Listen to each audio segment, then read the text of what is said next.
Okay, Shabbat Shalom, Mishpaha. It's right at 9 o'clock Central Time here in San Antonio, Texas. Cold in San Antonio, Texas, and we're going to get ready to fire up the lecture. Baruch Hashem, Baruch Hashem. Okay, Shabbat Shalom, Mishpaha. If I can be heard, can I get a one? This is Rabbi Kefa coming in from home base here in San Antonio, Texas. To dock your responses, by the way, I'd like to wish you all a great Shabbat. How many of you are getting ready to begin to celebrate the festival of Sukkot? How many get your sukkahs together? Anybody put up an S, capital S, if that's you. You got your sukkah up and you're getting ready to celebrate Sukkot, which for you would be tomorrow. I think, yeah, tomorrow, right, the 13th? Yeah, getting ready for Sukkot. Great. Well, I wish you all a great Sukkot festival ahead. Eddie's, Vive la France, and enjoy your celebration time with your family and your friends and your loved ones as well. We're wrapping it up. Those on the Hanak's calendar, pretty much wrapping it up on this end over here in our civil new year. I would like to tell you all that there's a lot of great things happening in the world. As you know, let me. Sean wants to give thanks. So I'm over here. I'm talking to you. And imagine this. I have one foot on this little rocker thingy, pushing the rocker and doing some teaching at the same time. So multitasking over here. All of you fathers, you're queued up on multitasking, I'm pretty sure. So we can do more than one thing at one time. That's what's going on over here. Got them in a little bouncer. How many of you know about? How many of you remember those days, the bouncer days, when you have to, bounce them and they're so happy in the little bouncer, they go to sleep in the little bouncer. This is what I have going on. This is what I have going on right now, as we speak, in living color. So Baruch Hashem. So he loves his little bouncer. He's bouncing around. Get my foot here on the bouncer. So everything's great, and Sean's very happy. He has his peace. He has his shalom. That's one thing I want to talk about this week. As we look at the current events, how many of you stay queued up and clued up on current events? Anybody in this room? Put up a capital C if we do that. If you stay clued up, you stay keyed up on the current events that's going on in the world. Okay, I know my wife ship, she's taking over. Okay, as you know, there was a very great thing that happened yesterday. It looks like China and America are coming close to a deal, which is a semi-deal, a phase one type of a deal, which was very positive.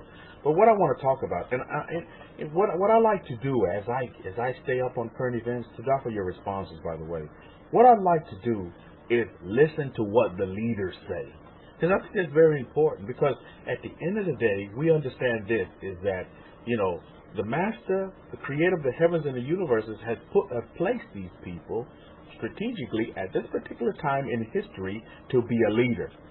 Anybody agree with me on that? These people just didn't stumble on leadership. You know what I mean? If you're in a position of leadership, believe me, you just didn't wake up one morning or stay at a Holiday Inn last night and realize, and wake up in the morning and say, oh, I'm a leader. I'm a leader of a country with an economy and with a military and blah, blah, blah, blah, blah, blah. No, you don't stumble upon that. You're placed, strategically placed to be in a position of leadership. So I like to listen to what the leaders say. And I found it very interesting in listening to the Chinese leaders. Now, everybody has an opinion about China, but at the end of the day, you must realize, full disclosure, my wife is Chinese and from China. Daughter is as well.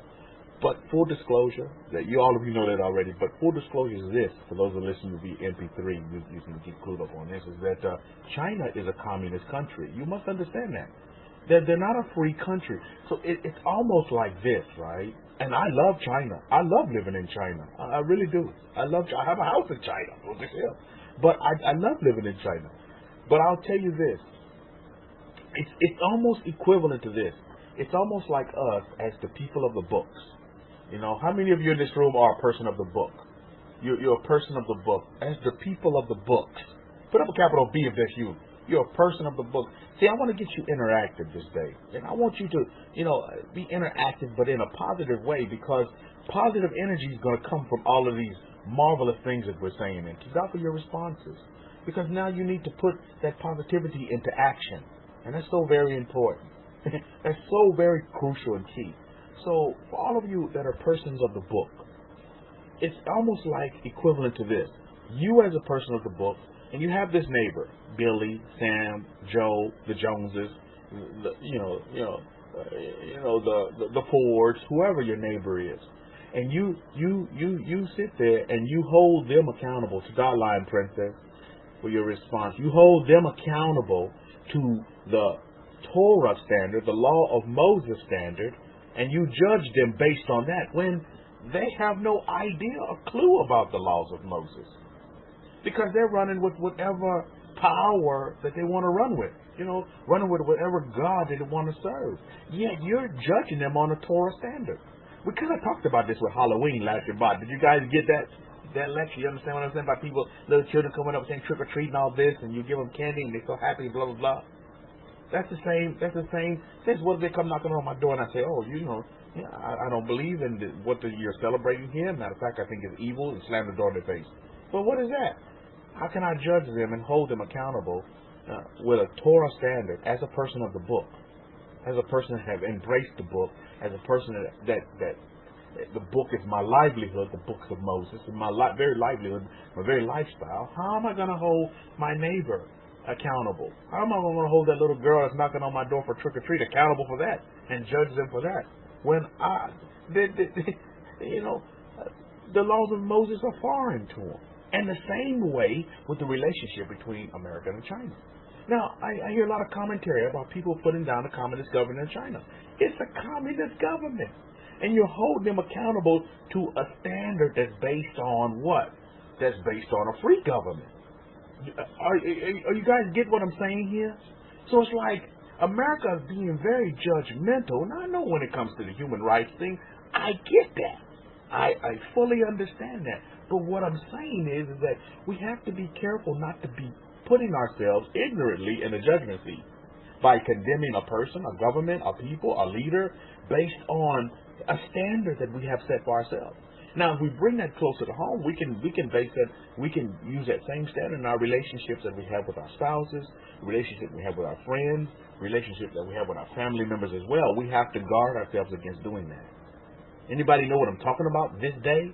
It's very important that we do understand this point, because it can be very subtle that we can put ourselves in a judgment seat when we do it ignorantly.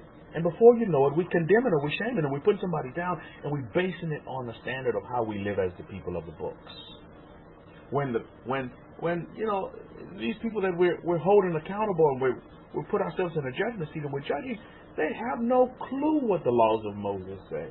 They have no understanding. Yes, they may read it, but they have no understanding of what the laws of Moses say. So how can we going to sit here and condemn people? That's the wrong attitude to have. The Master Yeshua never condemned anyone. He showed love, compassion, loving kindness to all. And so we should be that exact same way, Mishpah. As we deal with human nature. We're all human beings at the end of the day. But people want to put you in these class warfares and this class and that class. I have no time for that. Because at the end of the day, your neighbor, Tom, Dick, Harry, Sam, Sally, Susie, at the end of the day, they're human beings just like you and I are. And we all have to learn to get on with this dominion that we've been given over the whole earth. You're going to be held accountable for that. You've been given dominion. I don't care who you are. I don't care what your religious affiliation is. Because if you're here for a religion, you're in the wrong place. But if you want to learn how to live a lifestyle, learn how to live according to what the Creator said and breathe into your nostrils, then you're in the right place. And you're right, Gisela, I don't want to mess your name up, but it's all about positivity. That's what it's all about. Positive energy. Encouraging folks, not putting people down. Not segregating yourself, not one-upping yourself, saying you better than the next person. What good is that doing at the end of the day? What witness, what testimony to the Master Yahweh, Master Yeshua, Master Jesus of Nazareth are you giving? What accountability factor are you holding for yourself? And I think it's very important that we look at it and we examine this. We look and we examine this factor. This is very, very important. Everybody claims up and down that they love God. But what about you loving your neighbor? I mean, come on. Forget it. Everybody in the world, I love God. I want to serve God, Rabbi. I truly want to serve God. Really? Well, why are you trying to beat up your neighbor? Or why are you, psychologically breaking down your neighbor? mentally and emotionally tearing down your neighbor. Come on, man.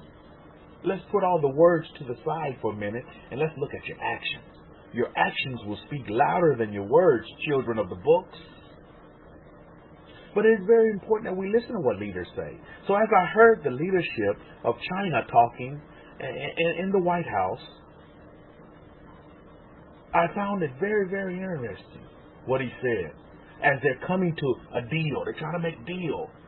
And I understand, if anybody, and you ought to look at this relationship that America and China has and take that and begin to apply that in your own lives in the relationship that you have. Mother to father, father to son, daughter to mother, friend to friend. Types of relationships. It's a great lesson on relationships when you look at it at its ground roots level. But not many people want to get to the grits and the greens because they're too busy wanting to point the finger and be in a judgment seat and hold somebody accountable for something that people ignorantly don't even know what they're being held accountable for, or they have no clue, and haven't been taught, haven't been instructed on, okay, how it's really supposed to be done the correct way. What's right and good in the sight of the Creator, in the sight of God, in the sight of Lord, in the sight of omnipresence, whatever name you want to put on it. In the sight of that very presence that's outside of yourself, that you look up to and that you look to for guidance, for help. I was listening to one of my mentors this week. He said something very interesting. If you begin to use in your syntax, how many of you use the word help in your sentence structure? Let me give you an example. Say you're in Walmart and you say, can you please come over here? You're talking to somebody at Walmart. You're trying to get a particular item. Can you please come over here and help me find something? If you use that word, help has power to it. And for all humans, and I guess this is kind of like a psychological thing, but with all human nature, when you say the word help, people are more receptive to come to your way and provide you the necessary assistance that's needed. Just by using the word help. Any of you in this room incorporate the word help in your syntax, in your sentence structure? Can you please help me, sir? Find this, that, the other. Put up a capital H if that's you. I'll tell you what, you'll get a better response. You'll get a better response from human nature if you say the word help. Now let me give you the flip side of that. Hey man, get that for me over there. Find that for me. Do you see the difference? It's a big difference. And hey, can you please help me get this? Can you please give me assistance or help me? I tell you, that H word there, help, you could put that in the humble and meek category as well, because you're keeping yourself low. Isn't that beautiful? And when you keep yourself low, then the Creator can raise you up. Then the Master Yahweh, the Master Yeshua can raise you up and lift you up and bring you places to where you never thought you would be. Why? It's because you keep yourself humble and meek and lowly at heart, and not, haughty and high. Oh, go get that for me. I tell you another story that my mentor told me. I found this one very interesting. He said he was flying somewhere, and he was late for his flight. He was late, and by the time he got to the airport, they were him and a couple of other people. They were rushing to get to the gate, and they had already closed the gate, and the flight was closed. But yet there was still about 15 minutes before the flight leaves, but they had already closed the gate.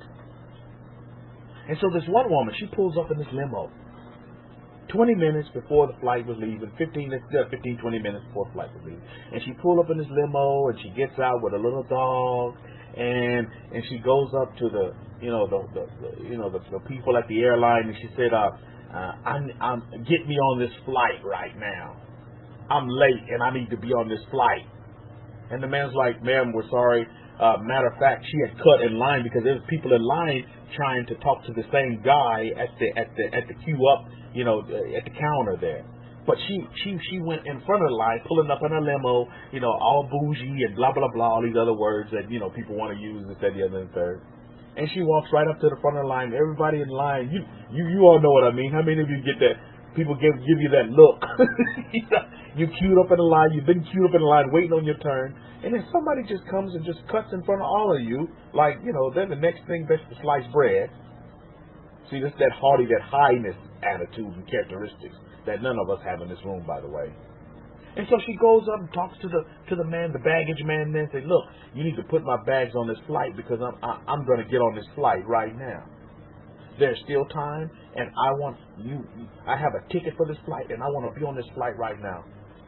And so the man kept telling her, look, man, the gate is closed, the flight is, it's getting ready to embark on its destination. Sorry, ma'am, you missed the flight. She said, no, you put me on this flight right now. And she began to walk through. She threw her bags at the baggage man there. And so the baggage man says, okay, ma'am. So he takes her baggage, and everybody in line, imagine this, by now everybody in line is thinking, well, what the heck is going on here? What the heck is going on? This woman comes in, pulls up in limo, and gets first class service while we're waiting in line patiently to plead our case so we can get on the flight as well. We don't want to miss the flight either. But what privilege does this woman have? That's what everybody in line is thinking. So they begin to talk to the baggage man. Because, the lady, she goes and she gets on the flight some kind of way, But he has her baggage, and the people in line are like, sir, why is this woman getting such preferential treatment? And so, you know what the man said? The baggage man said, hey, people, don't worry. Keep your peace. Don't even worry. What I did was, this flight was going from Miami to New York. So the baggage man, you know what he did?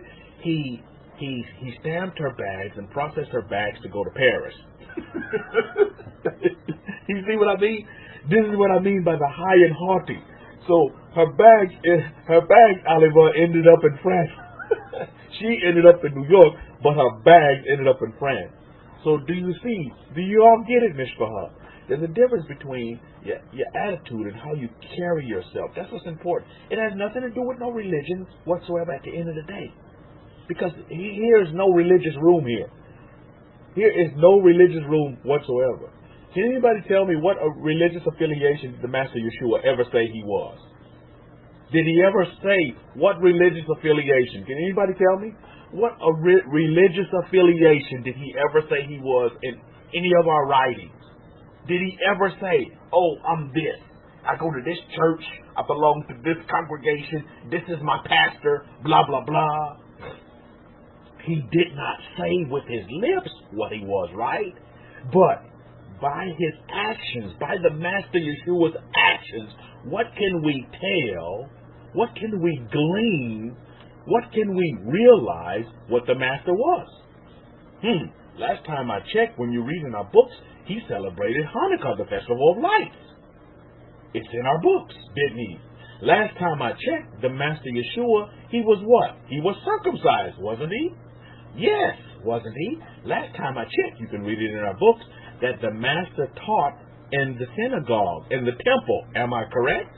Let's look at the actions. And there you go, Abraham. Last time I checked, the Master celebrated the festival of what? Of the Passover. Last time I checked, these are the actions. This is what the Master did. You see, many Christians, and I have nothing against Christians, but many Christians, they walk around with these bands. What would Jesus do? Well, Jesus had already showed you what he did. The question is, what are you doing? Are you keeping the Passover? Are you circumcised if you're a male? You see? See, these are the things. Now, all of you in this room know that Jesus was a what? He was a Jew. He was Jewish, right? He was a Jew. From the tribe of Judah, by the way. He was a Jew.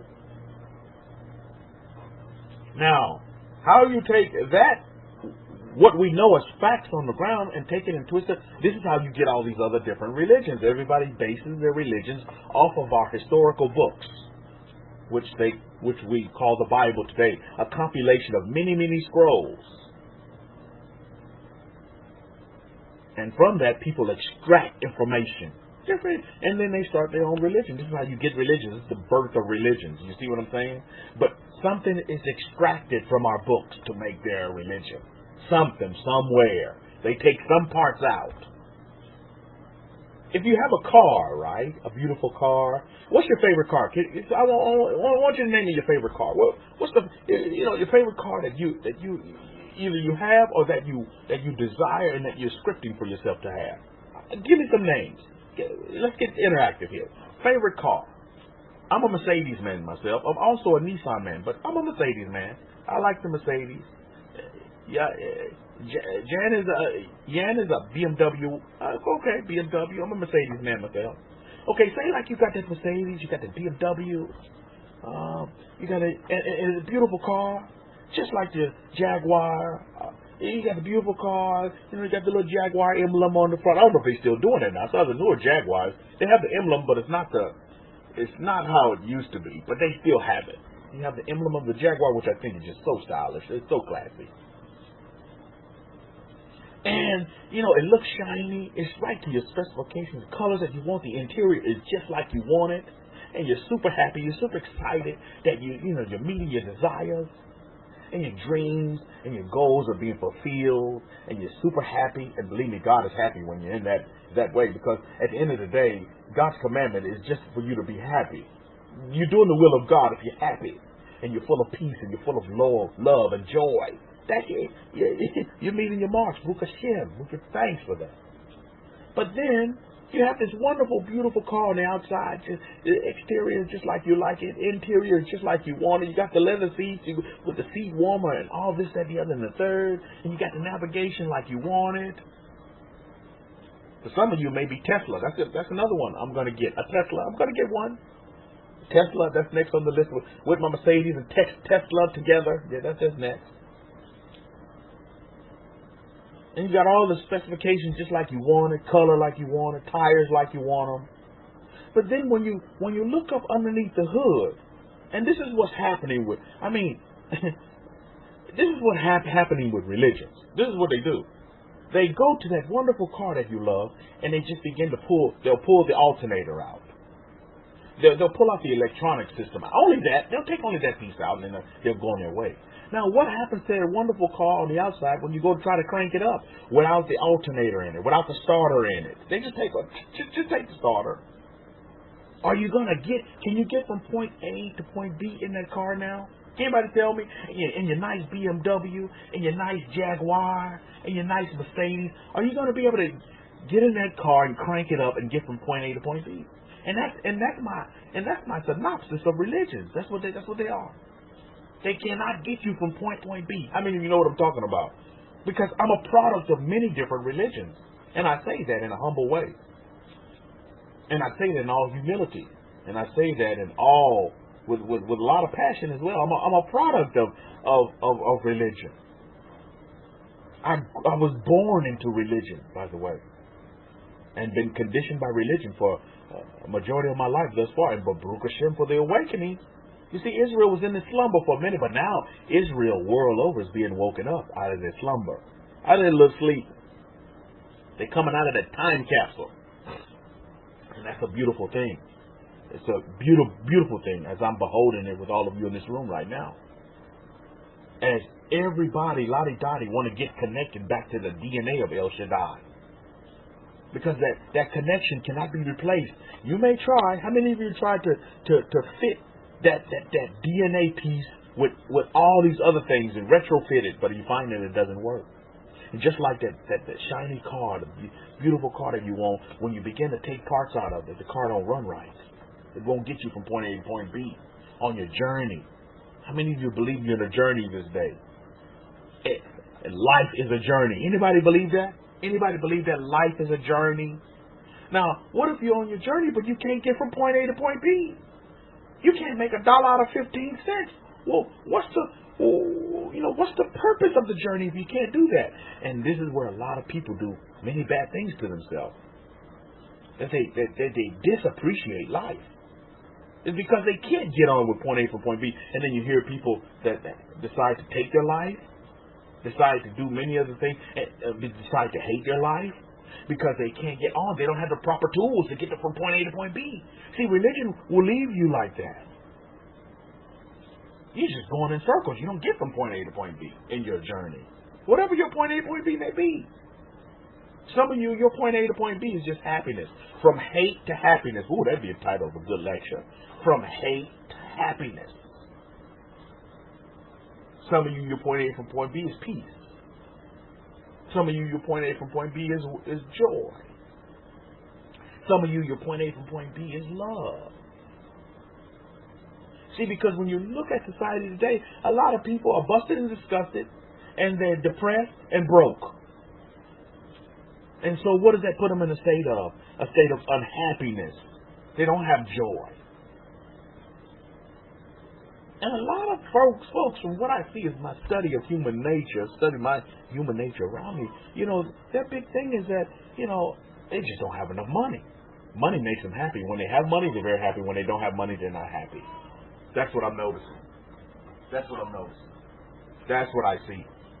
And from my evaluation thus far, my study of human nature. So if you can fix their money problem, what I'm noting, then they're happy. But once the money runs out, oh my goodness, then you're back to angry birds. So we have to get to the root, and I'm going to talk about this more in my lecture in a minute, but we have to get to the root cause of the problem, of the situation. So when you fix it, it's final. The fixing needs to be final. You see, you don't need to be repeating the same things over and over again, because that's the definition of what? When you repeat the same things over and over again and expect different results, what's that the definition of, Ms. Baha? So we don't want to do that. We want to fix it, make it final, and so that we can move on and flourish. All these F words on the positive side in Book of Ship, because we keep it positive here. It's a positive energy room. But not many people want to embrace positivity. They'd rather embrace religion. That's going to keep them going in circles. I have no time for religion. It has no place for me anymore, because I want to live a life of peace. I want to live a life of joy. I want to live a life of happiness. I want to live a life of love. And it can't happen, Ms. Baha. I'm not talking about the by and by. I'm talking about the now and now. I'm talking about the present.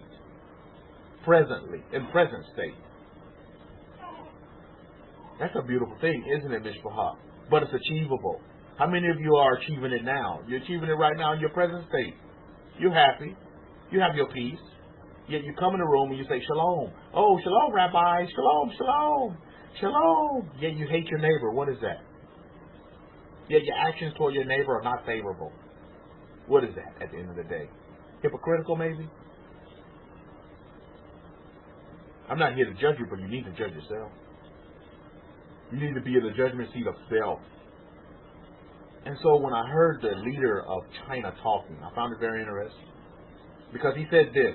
He said, at the end of the day, with all these deals and, any of you follow the markets, you see the markets, I tell you, they react on every little word. I mean, you know what I'm talking about, you market followers. You follow the stock market, currency market. Oh, I tell you, it's hinged on every little word that's said. And if you notice with our unique president that we have now, every little tweet that he puts out, President Trump, my goodness, can move the market one way or another. Sentiment based on what? Word. So I heard this leader of China, he said this, sitting in the Oval Office with President Trump, answering questions. He said, at the end of the day, this is a petition of peace. We want peace. We want peace. I thought that was beautiful. A communist country, leader, high upper echelons, not the total leader of it, but placed in a position of leadership by the supreme leader there in China, Xi Jinping. He said at the end of the day, we want peace, a petition of peace. That's beautiful, Ms. Baha. That's what the world needs more of. Now, if peace needs to come in stages, so be it. Same way with you guys. Sometimes you have to, in your relationships, because at the end of the day, the so-called, and I don't even like to call it this, but the trade war that they call it, I mean, at the end of the day, it's a relationship. Think about it. See it as a relationship. And all of you in this room have relationships. How many of you in this room don't have a relationship? Please, let me know. Everybody has some kind of relationship in one way, shape, form, or fashion. You have a relationship. And that's beautiful. So America and China want to come together with a relationship of peace. Well, you're like, well, Rabbi, how does that affect me? You're talking about America and China. Believe me, the relationship between America and China affects the whole world. I mean, you know what I'm talking about. So same way with you and your friend, you and your family member, you and your loved one. Your relationship not only affects you two, but it can affect people outside of you as well. You must look at the bigger picture here. You see, you're talking about 1 and 2 superpowers. Number 1 and number 2 superpowers. So if they're not getting on, what's happening with the rest of the world? Pray tell. Probably circling the toilet bowl if they're not getting along. And everybody's full of anxiety. And everybody's full of worry. All of these negative energies that we don't like to associate and we discourage and we run away from. Because we're too busy in positivity zone. Not that. You see, we're not living on this utopia where we think, well, everything's going to be good, because everything's not going to be good. Let's just be real. This is not religion. This is reality. The other R word of it. This is reality. This is not religion. But we must face reality. And in reality, we're going to have our good days and bad days. We're going to have our ups and downs. But guess what? You can go through it in peace. You can go through it in love. You can go through it in happiness. That's what's important to understand. You just don't have to give up on life. You deal with what life gives you. But you do it in a way to where it's positive and you can get through it a lot better. You see? That's what's important at the end of the day. Right? That's what's important. So I was so happy to hear him say that. I was like, wow. I think there was a song about this war, love and peace, and war and peace. Let's not talk war. Let's talk more peace. And this is why you all are in the nations where you are. You're dispersed where you are. Because you are ambassadors of what? At the end of the day, you're ambassadors of peace. Right? Right, Nashawn? Nashawn says yes. You're ambassadors of peace. That's very important to understand. Ambassadors of peace, Mishpachah. Always remember that. Everybody with me? Put up a capital P if you're with me, because I don't want you dozing already. I know it's the Shabbat. But I truly want you to hear. I truly want you to hear this, because I think it's important. I need to hear this as well. Because sometimes you don't want to, you don't feel like an ambassador of peace. Sometimes you want to make war. No, that's not our remit, Mishpachah. Tadaf for your responses, by the way. Tadaf for being with me. Because we're a family. We have to do this together. We are a family. And we need to carry on this way. Now, I want before I get into my lecture here, because what I'm going to do, here's going to be the format today. I'm going to do my lecture part, and give you the announcements, give you the lecture part from my front. And then what I'm going to do is I'm going to play Hakohin's lecture at the end, and then we'll wrap it up. So, if you have any questions, I'm going to take questions after my lecture, and then I'll queue up Hakohin's lecture and give you updates on what's going on over there, the testimony that's going over there in Pakistan right now.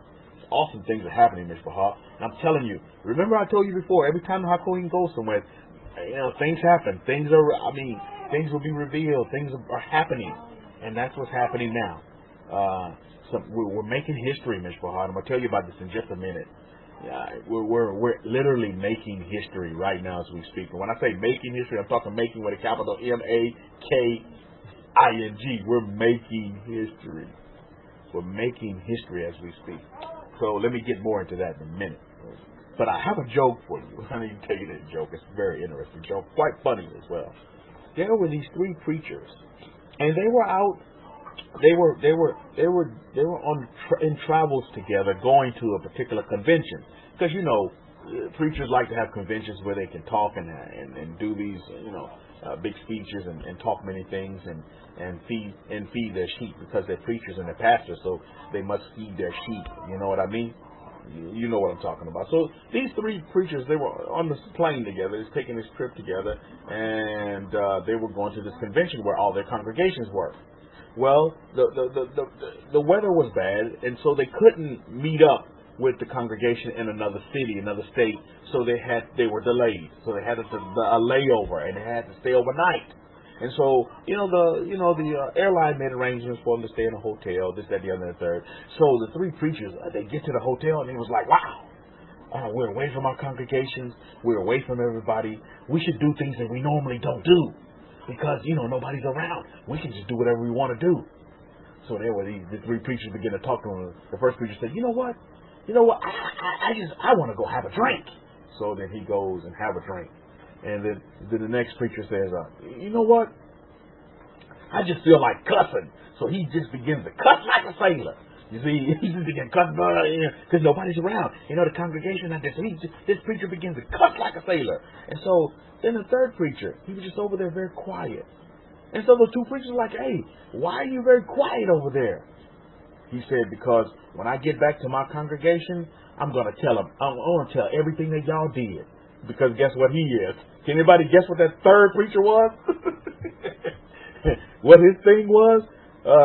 Any takers on that? Do you get the joke?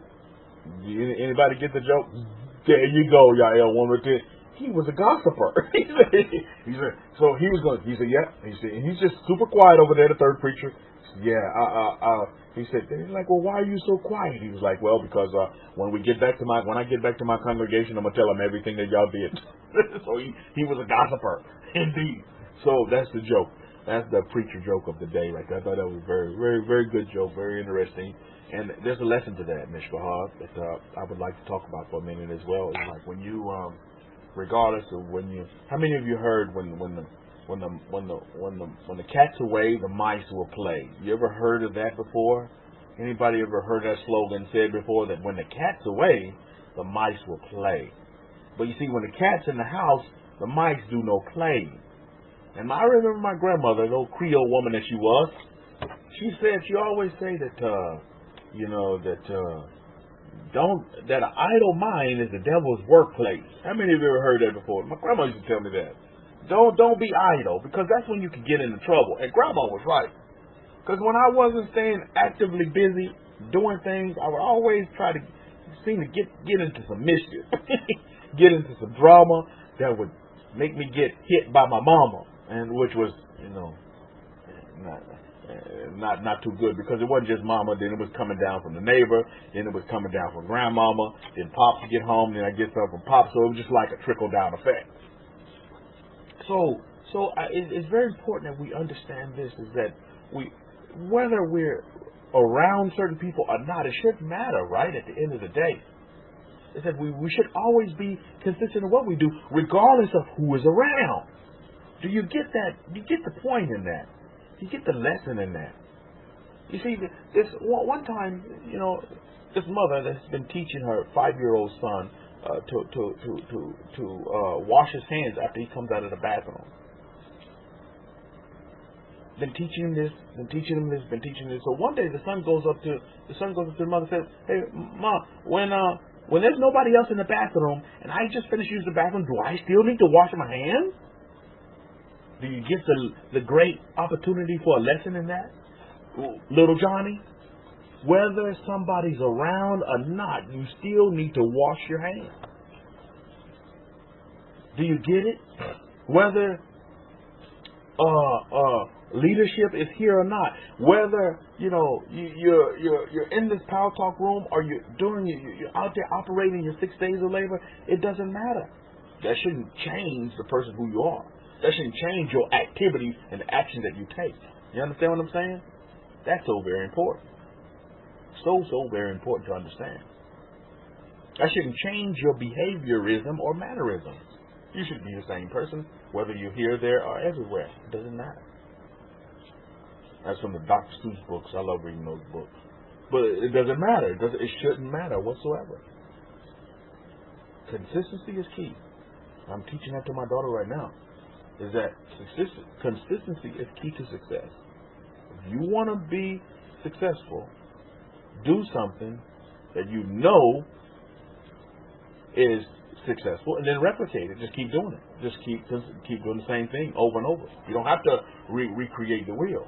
Just get on the wheel and ride it. So that's my joke of the day. The 3 preachers.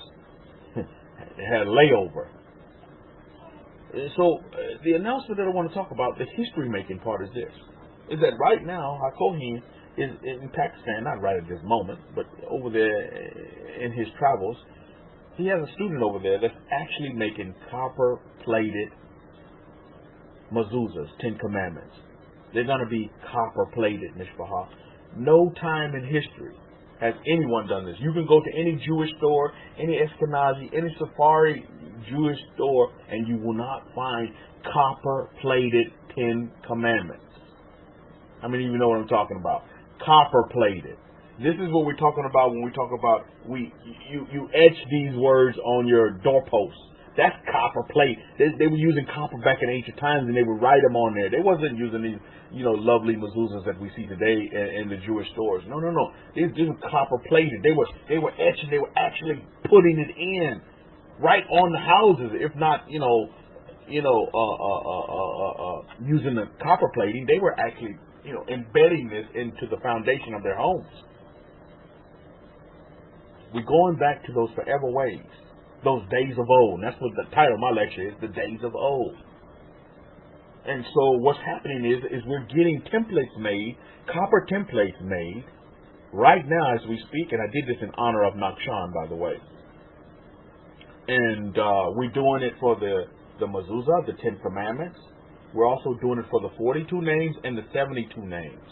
We're also doing another one for the bracha for the home. It's going to be another one there's a petition for the bracha for the home. We're doing that one, but that one's on.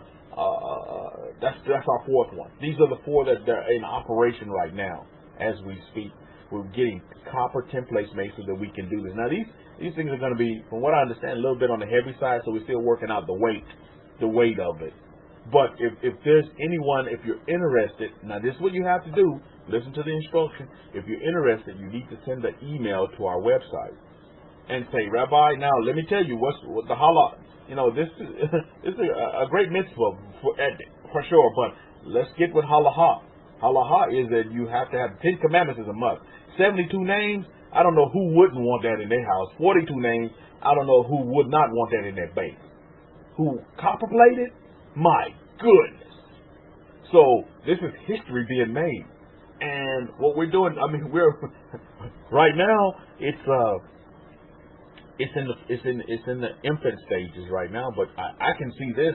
I guarantee you, a lot of Sephardi, a lot of Ashkenazi even going to want to buy this. They understand the significance of this. Yet no one has done it because you don't see that too much played out over here in the West.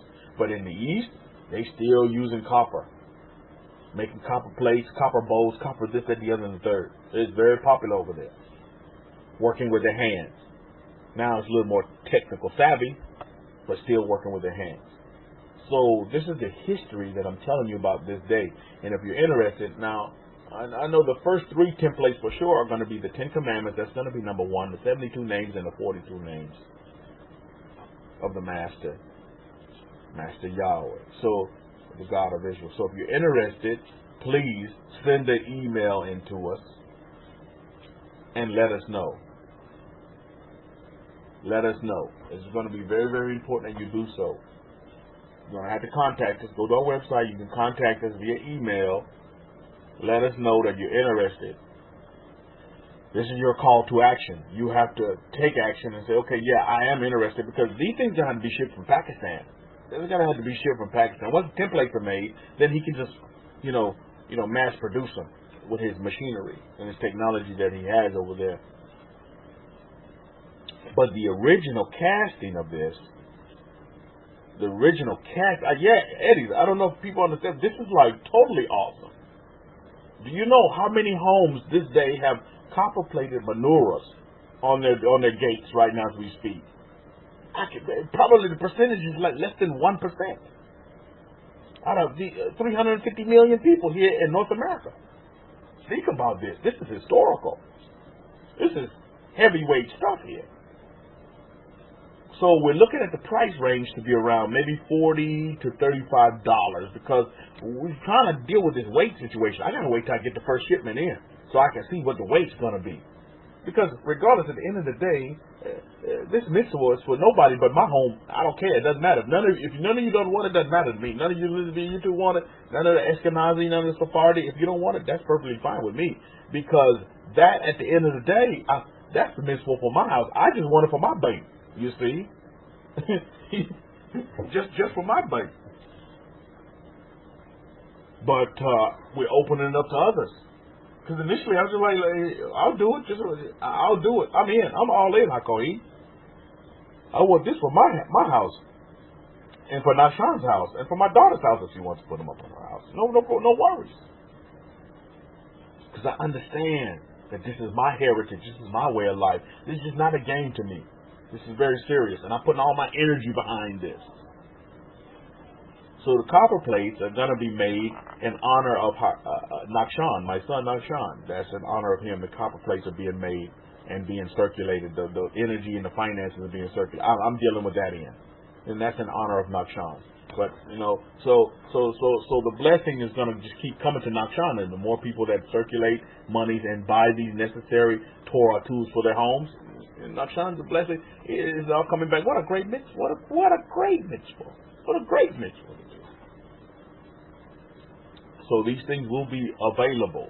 I don't know how soon, but we just need to get clued up on how many people are interested. This is why the email is important. Very, very important. Call to action on your parts. History being made. This is historical stuff. History literally being made, right?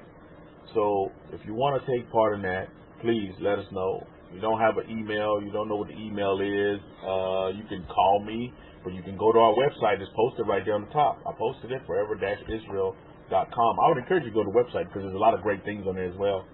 A lot of great Torah tools on there that will help you and give you guidance and instruction and be of great assistance to you as well. So you can go to our website. Go to our website and look at it and examine it and go through it. There's a lot of great things on there that you can use and are beneficial to your lives and your livelihood.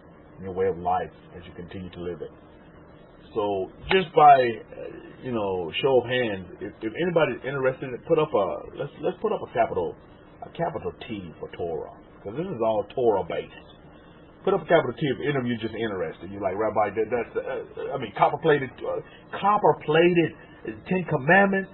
You see, I right now I have my laminated version, but it's hot here in Texas. Just out for your responses, by the way. It's hot here in Texas, and I'm telling you, after a while, my it kind of wears out. It kind of gets worn out, and I'm having to replace it because the lamination can't put up with the Texas heat, so they get kind of worn out. And if you're in California, by the way, I'm glad. Abrahamic, I think you're in California. You have power back on. I heard some places in California they cut the power off. I was like, wow, that's amazing. So anyway, I guess you guys are pretty used to that. So make sure you get you a good generator. Get you a great generator. Get you a great. I saw one. Wasn't affected by Baruch Hashem. Gen X, I think it's called, makes the particular generator I was watching on my business channel. And they said his stock went up like 60-something%, but it's a good company. I think they're called Gen X, and they make generators. So I'm going to purchase a generator just for myself, just to have one. Generator, good generator with some science behind it. So where it stores power. But anyway, it's great science behind these generators these days, because now a lot of these generators are not going to be running off of gasoline, which is awesome. They're going to have some like solar content to them and all these other things, components to them. These battery cells that sort of like what they put in the Teslas, that can hold and store energy for a long time. So I was like, wow, technology is really something else. I love technology. How many of you are on the technology tip as well? I really do like technology. I love technology. Technology's taken us great places. We can do great things with it. So, yeah, I think it's called Gen X, if I'm not mistaken. But they make great generators. Great generators. So they say, a lot of people now are purchasing generators there in California for any future things that can happen, so that they can carry on with their families and maintain their families. And a lot of the hospitals there have bought, the commercial size ones from this company as well, to keep the breathing machines and all the necessary things, keep the lights on in the hospitals, which is very, very important. So I find it very interesting as well. Nakshan does as well. So I think it's very important that we examine these things and look at these things and pay close attention and be queued up on what's going on around the world. So my heart went out to those people in California that didn't have power. A lot of businesses, you know what they had to do? I saw on television they were throwing away meat because it just got bad and they had so much meat. And they're losing so much money without power. I bet you they learned that lesson from this. I bet you a lot of them probably going to get those Gen X, commercial size generators where they can still carry on with their missions. But I'm going to tell you where technology is going. Anybody in this room own a house? Let me tell you, if you own a home, put up a capital H. Technology, basically what they're doing is now they want to make homes that are retrofitted, that Don't depend on, have no dependence on outside power. Everything, all the power is harnessed from within inside the house. So every house that they're putting up today, and then they want to get to, they want to make the houses self-sufficient to where they don't, you don't have to, your water, your electricity, your power. No, it's all done within the house itself. Isn't that beautiful? I was like, that's amazing. So to where you become, you're not dependent, but you're interdependent. Just on the house can stand alone by itself. I think that's amazing. Where technology is going with that. That's beautiful. That's beautiful. To where God forbid there's some kind of nuclear whatever. Your house, if your house is standing, it can operate fully functional, all on its own. All on its own. Abraham said some years ago, San Diego lost power for a lot of hours, and people were running and thrown into the stores and getting ice and supplies. I would imagine it's sort of like some of those Hollywood apocalypse movies where things get bad and everybody's just trying to fend for themselves. But what if you had a standalone house? My goodness, what if you had a standalone house that is self-sufficient? It can take care of itself. You're not dependent on outside or auxiliary services. No, everything happens within. Isn't that beautiful? And as you deal with, our festival of Sukkot, our high holy day, take this into consideration as well. Think about your sukkah. Truly, what really is your sukkah? Your sukkah, think about this. If you in your subconscious, your body is your sukkah. Right? If you're subconscious, if you live in consciousness, your body is your covering. Think about that for a minute. This woman came, how many of you was in earlier when this woman just came in and she did impromptu readings of the Master Yeshua from the renewed contract, or what they call the new covenant? Did you hear what she said? What she read, I found was very, very interesting. I told her this, thanks for your readings, lady. She probably didn't fully understand what she was reading, but she was reading the words of the Master. And God is within us. We are gods. Didn't she read that part? We are gods because God is within, you see. And our bodies become that covering, that sukkah, for what's within us, our subconscious, where we truly reside. What protects us? This outer shell, this body. Everybody wave their hands in the air like you just don't care. See, this body does it. It's your sukkah, in a way. Think about that for a minute. Isn't that beautiful? That's beautiful. Because it enhouses your true essence, your true being is encapsulated in that wonderful body that you hold. That beautiful body. That sexy body that you have. You wake up in the morning and you do your mirror time and you say, I'm sexy. Because you are sexy. I'm handsome. Because you are handsome. Baruch Hashem. Right? Isn't that beautiful? Isn't that beautiful, Mishpahal? That is so, so beautiful, Mishpahal. So, as we go to our Parsha, let's get into our Parsha now. As we look at our Parsha, Ha'azanu, which I think is a marvelous Parsha, because when we put Parsha in its place, we're looking at Moses. These are like Moses' last words. Last words before he begins to sleep with his father and his exit in this life. This earthly life. And what is he saying? Huh?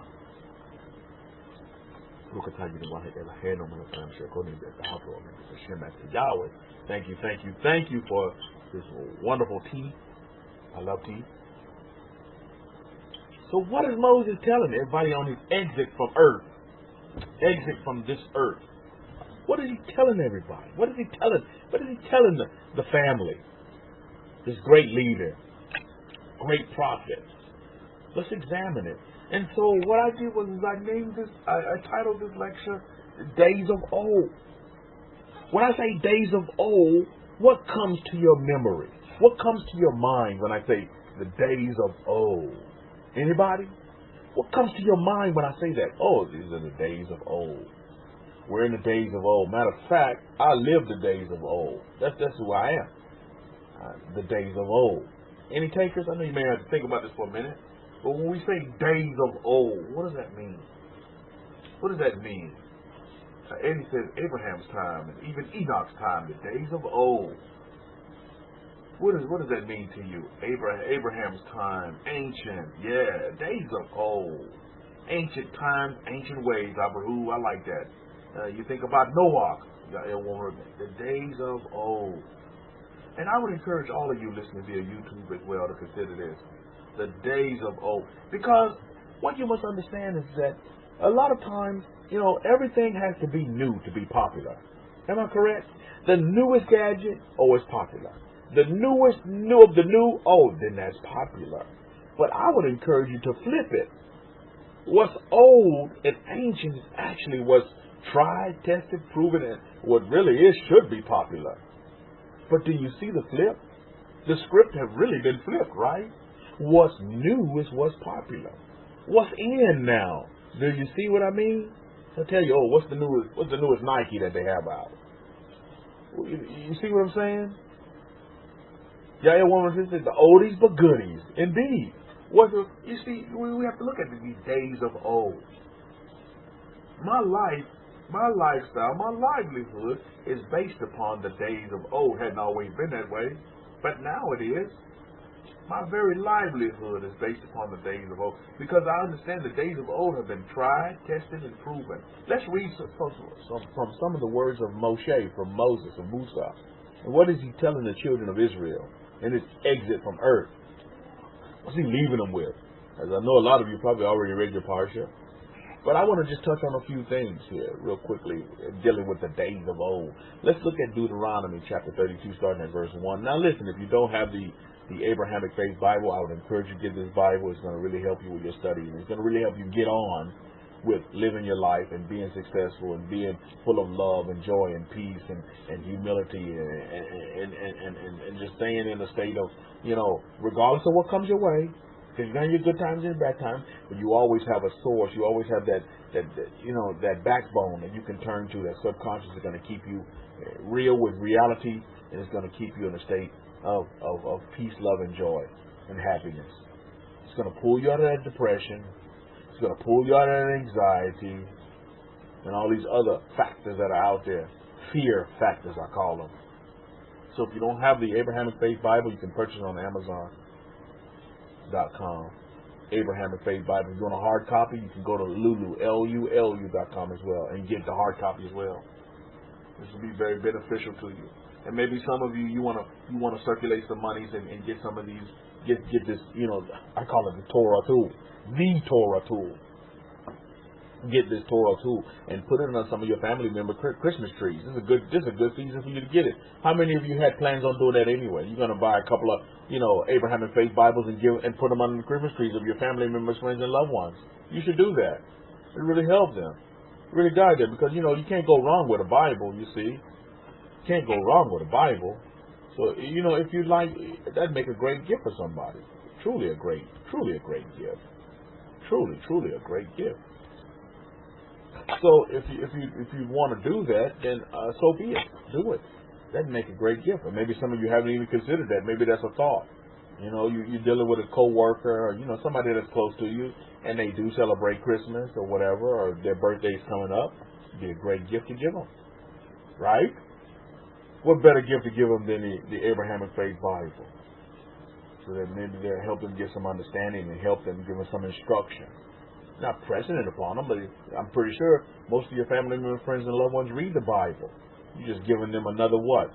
You're giving them another compendium, another understanding on the Bible from another perspective, which will help them make great decisions going forward, because they're collecting a lot more evidence.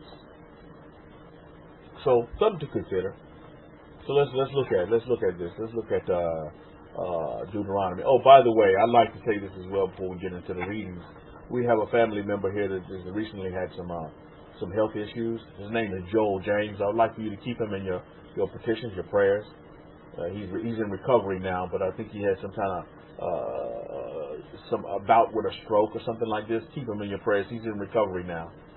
Lift him up before the Master Yahweh. Surround him with positive energy, so that he can heal quickly, and then he can continue on with his marvelous life, this wonderful life here on the face of this earth. His name is Joel James. If you want to lift him up, Joel James. I'll put him in there. He's an active member. He's been a member for a while. Actually, right now, he resides here in San Antonio, Texas. So, Joel James, okay? Everybody have that mishpachah? Lift him up. Lift him up and, empower him with your love and your peace and your joy and your strength. You got it, mishpachah? It's a family member here. This is real deal. Again, we deal, remember I told you about the ups and downs of life. That's what you're going to get that, and we anticipate that. But we can go through it, and we can empower one another. We can go through it in strength and in love and in peace. That's real. So, Joe James, great man, awesome man. He's a family member as well. So we go back to Deuteronomy chapter 32. We'll start reading at verse 1. Give ear, O you Shemaim, and I will speak. And hear, O you earth, the words of my mouth. Now, the first thing you'll see in that is what? You're dealing with heaven and earth here. How many of you know that everything on the face of the earth, we've been saying this, everything on the face of the earth is energy. Everything on the face of the earth is made up of atoms. How many of you understand that? Everything. From Shane Yah's awesome toys, awesome trucks that he has manifested, to that house that you live. Everything on the face of the earth is made up of energy, of atoms. They're just arranged in the Shane Yah tell you the arrangement may be in all kind of different ways, but again, everything on the face of this earth has energy attached to it. So this is why you see the witness, the testimony. Again, even the heavens. Any of you have these stones. I know you have these stones in your house as well. All these different kind of stones. You're beginning to see the testament and witness of these stones. They have great energy to them. Great energy. I'm noticing that in my bait. Great energy. Great energy that's surrounding yourself, almost like a force field. And that's what those copper 10 plates, and that's what those 10 commandments that you have up on your gates now. Why do you think the commandment is to put them on your gates? To protection. It's like a force field that's placed around your house. My daughter was asking me the question, well, what if somebody comes in our garden at night and we don't know that they're in our garden? I said, so what? What about all these what ifs? I said, you know what I told her? Because I live in Texas, right? I said, well, if somebody comes in our property and we don't want them there, then I said, just shoot them. She looked at me like, what? I'm like, yeah, you can just shoot them. Texas, you can shoot somebody on your property and you don't want them, you can shoot them. You have a right, and especially if you put up a sign that says private property, which we have up on our gate, by the way. It's private. No solicitation, none of that mumbo jumbo. We have all that up. So if you want to come in here and you're coming in at your own risk, you're into the property, it's private property. You shouldn't be here. Then you have a right in the state of Texas to shoot them. So I told her, oh yeah, just shoot them. She looked at me like, well, that's an easy fix. But again, so many what ifs. I said, well, you have too many what ifs. Let's look at the realism of the situation. And I gave her a scenario. If somebody really wanted to come to your property, the first thing they're going to do is they're going to come to your front door and they're going to knock. They're going to try to hop the fence and sneak in the backside because you're already setting yourself up for failure, especially in Texas. You'll get shot quicker than quick. Trying to hop somebody's fence, and first thing you want to is acknowledge yourself. Let's take that what if. What if you go to the front door, knock on the door, and say, sir, I have something in your backyard. Can I go get it? That's the normal scenario, right? Now, for the crooked and the crooks, their scenario is, okay, yeah, maybe they want to hop the fence. Don't know if you have a dog, a pit bull, whatever you have in your backyard. They'll deal with the consequences. Gunshot wound to the head, to the abdomen, I don't know. So what ifs can be played out both ways. But again, you must show them the correct side so that they can see things from another perspective, another angle. This is why it's so important that you all, purchase some Hidden Truth Break Scrolls and give it out as Christmas presents to your family members that come around. Hey, Merry Christmas to you. Here, take this. Merry Christmas. Take this wonderful gift that's so valuable. It's more valuable. I wanted to give you some gold, but this gift is more valuable than gold. Wow. Do you know how quick they're going to be ready to open that present up?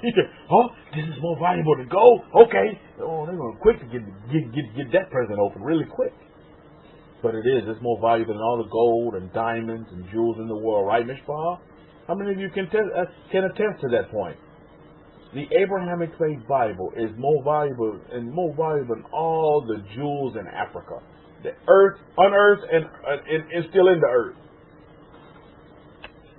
That's the real deal on the ground. So let's go back to our readings here. O give ear, O Shemayim, to the heavens, and I will speak. And no, we gotta segue this and put this in this place now. Moses is basically giving his last words to his family. And he's telling them he's not all down in the doldrums, right? But he's giving, what a great testimony. And what a great message to leave us with.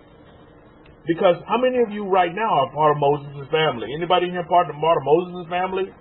I'll put up a capital M on that one. I'm part of Moses' family. So Moses is writing to me. And I don't mean to say that in a braggadocious way, but I mean to say that I'm a part of Moses' family. Say that to yourself. Man, that's awesome. Words have so much power. I'm a part of the family of Moses. Wow. Really? You're part of the family? Well, I'm a part of the family of so-and-so congregation. Well, I'm a part of the family of Moses. That's beautiful, isn't it? But Moses is saying the witnesses are what? The heavens and the earth. This is why Mother Earth, I thank Mother Earth, because Mother Earth gives back and keeps giving back. And I'm living in a state where Mother Earth gives a lot, because Mother Earth is giving oil to the state of Texas. A lot of it. So I'm thankful for Mother Earth. Mother Earth has made the state of Texas very, very prosperous. Very, very, very prosperous. So I thank Mother Earth, and I thank the heavens as well. It's because we get rain in our due season. Yeah, it's hot in Texas. We get a lot of sun in Texas. And I'm looking to invest in some solar panels myself on my end. Because I'm trying to retrofit my house for success. Period. Self-sufficient. Efficiency. Period. At the end of the day. I'm going to do my part. Because I know and I understand that I've been given dominion over this earth. So what am I going to do with that? I'm going to do my part, Mishpahar. I'm going to do what I can do, to make it better for the environment, for my world. I'm going to do my best, man. I recycle. I know you all recycle too. I remember back in the day, I used to be driving down the road, and I would just dump trash. I would just dump it out the window. Somebody else would get it. In the state of Texas, we have prisoners, and part of their job is, depending on your sentence, is that you go clean up the highways. And our slogan is, don't mess with Texas, MESS. So don't mess Texas up. And I have adapted that slogan over many, many years. And now I don't throw things out the window anymore. A more conservative conscience, clean conscience. Isn't that beautiful? And that's all because of that slogan. Don't mess with Texas. Isn't that a cool slogan? How many of you think that slogan is awesome? That's a nice slogan. There's a catch to it and it has meaning to it as well. Don't mess with Texas. Don't mess up Texas.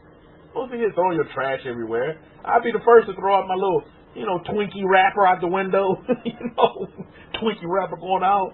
The Hershey chocolate bar paper out the window. Man, please, man. I was the first one to do that. Not anymore. I'm clean conscious. And it's all because of a phrase. Don't mess up Texas. Don't mess with Texas. That's beautiful. That's beautiful. Speaking of Texas, well, as you know, for you who live in California, I don't know how y'all do it, man. Y'all are some resilient people.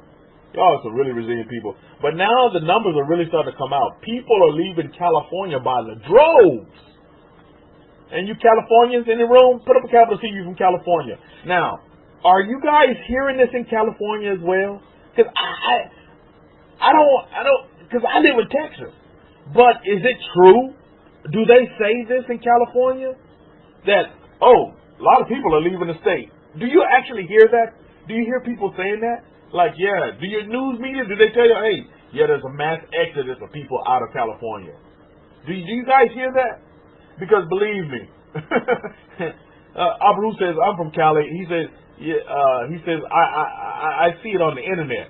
Ursula says California people are coming. Oh, wow. Because we're getting the numbers, and they're saying that a lot of people are leaving California in droves. A lot of people. And I think they were saying, correct, I don't want to, is it 42,000 a year?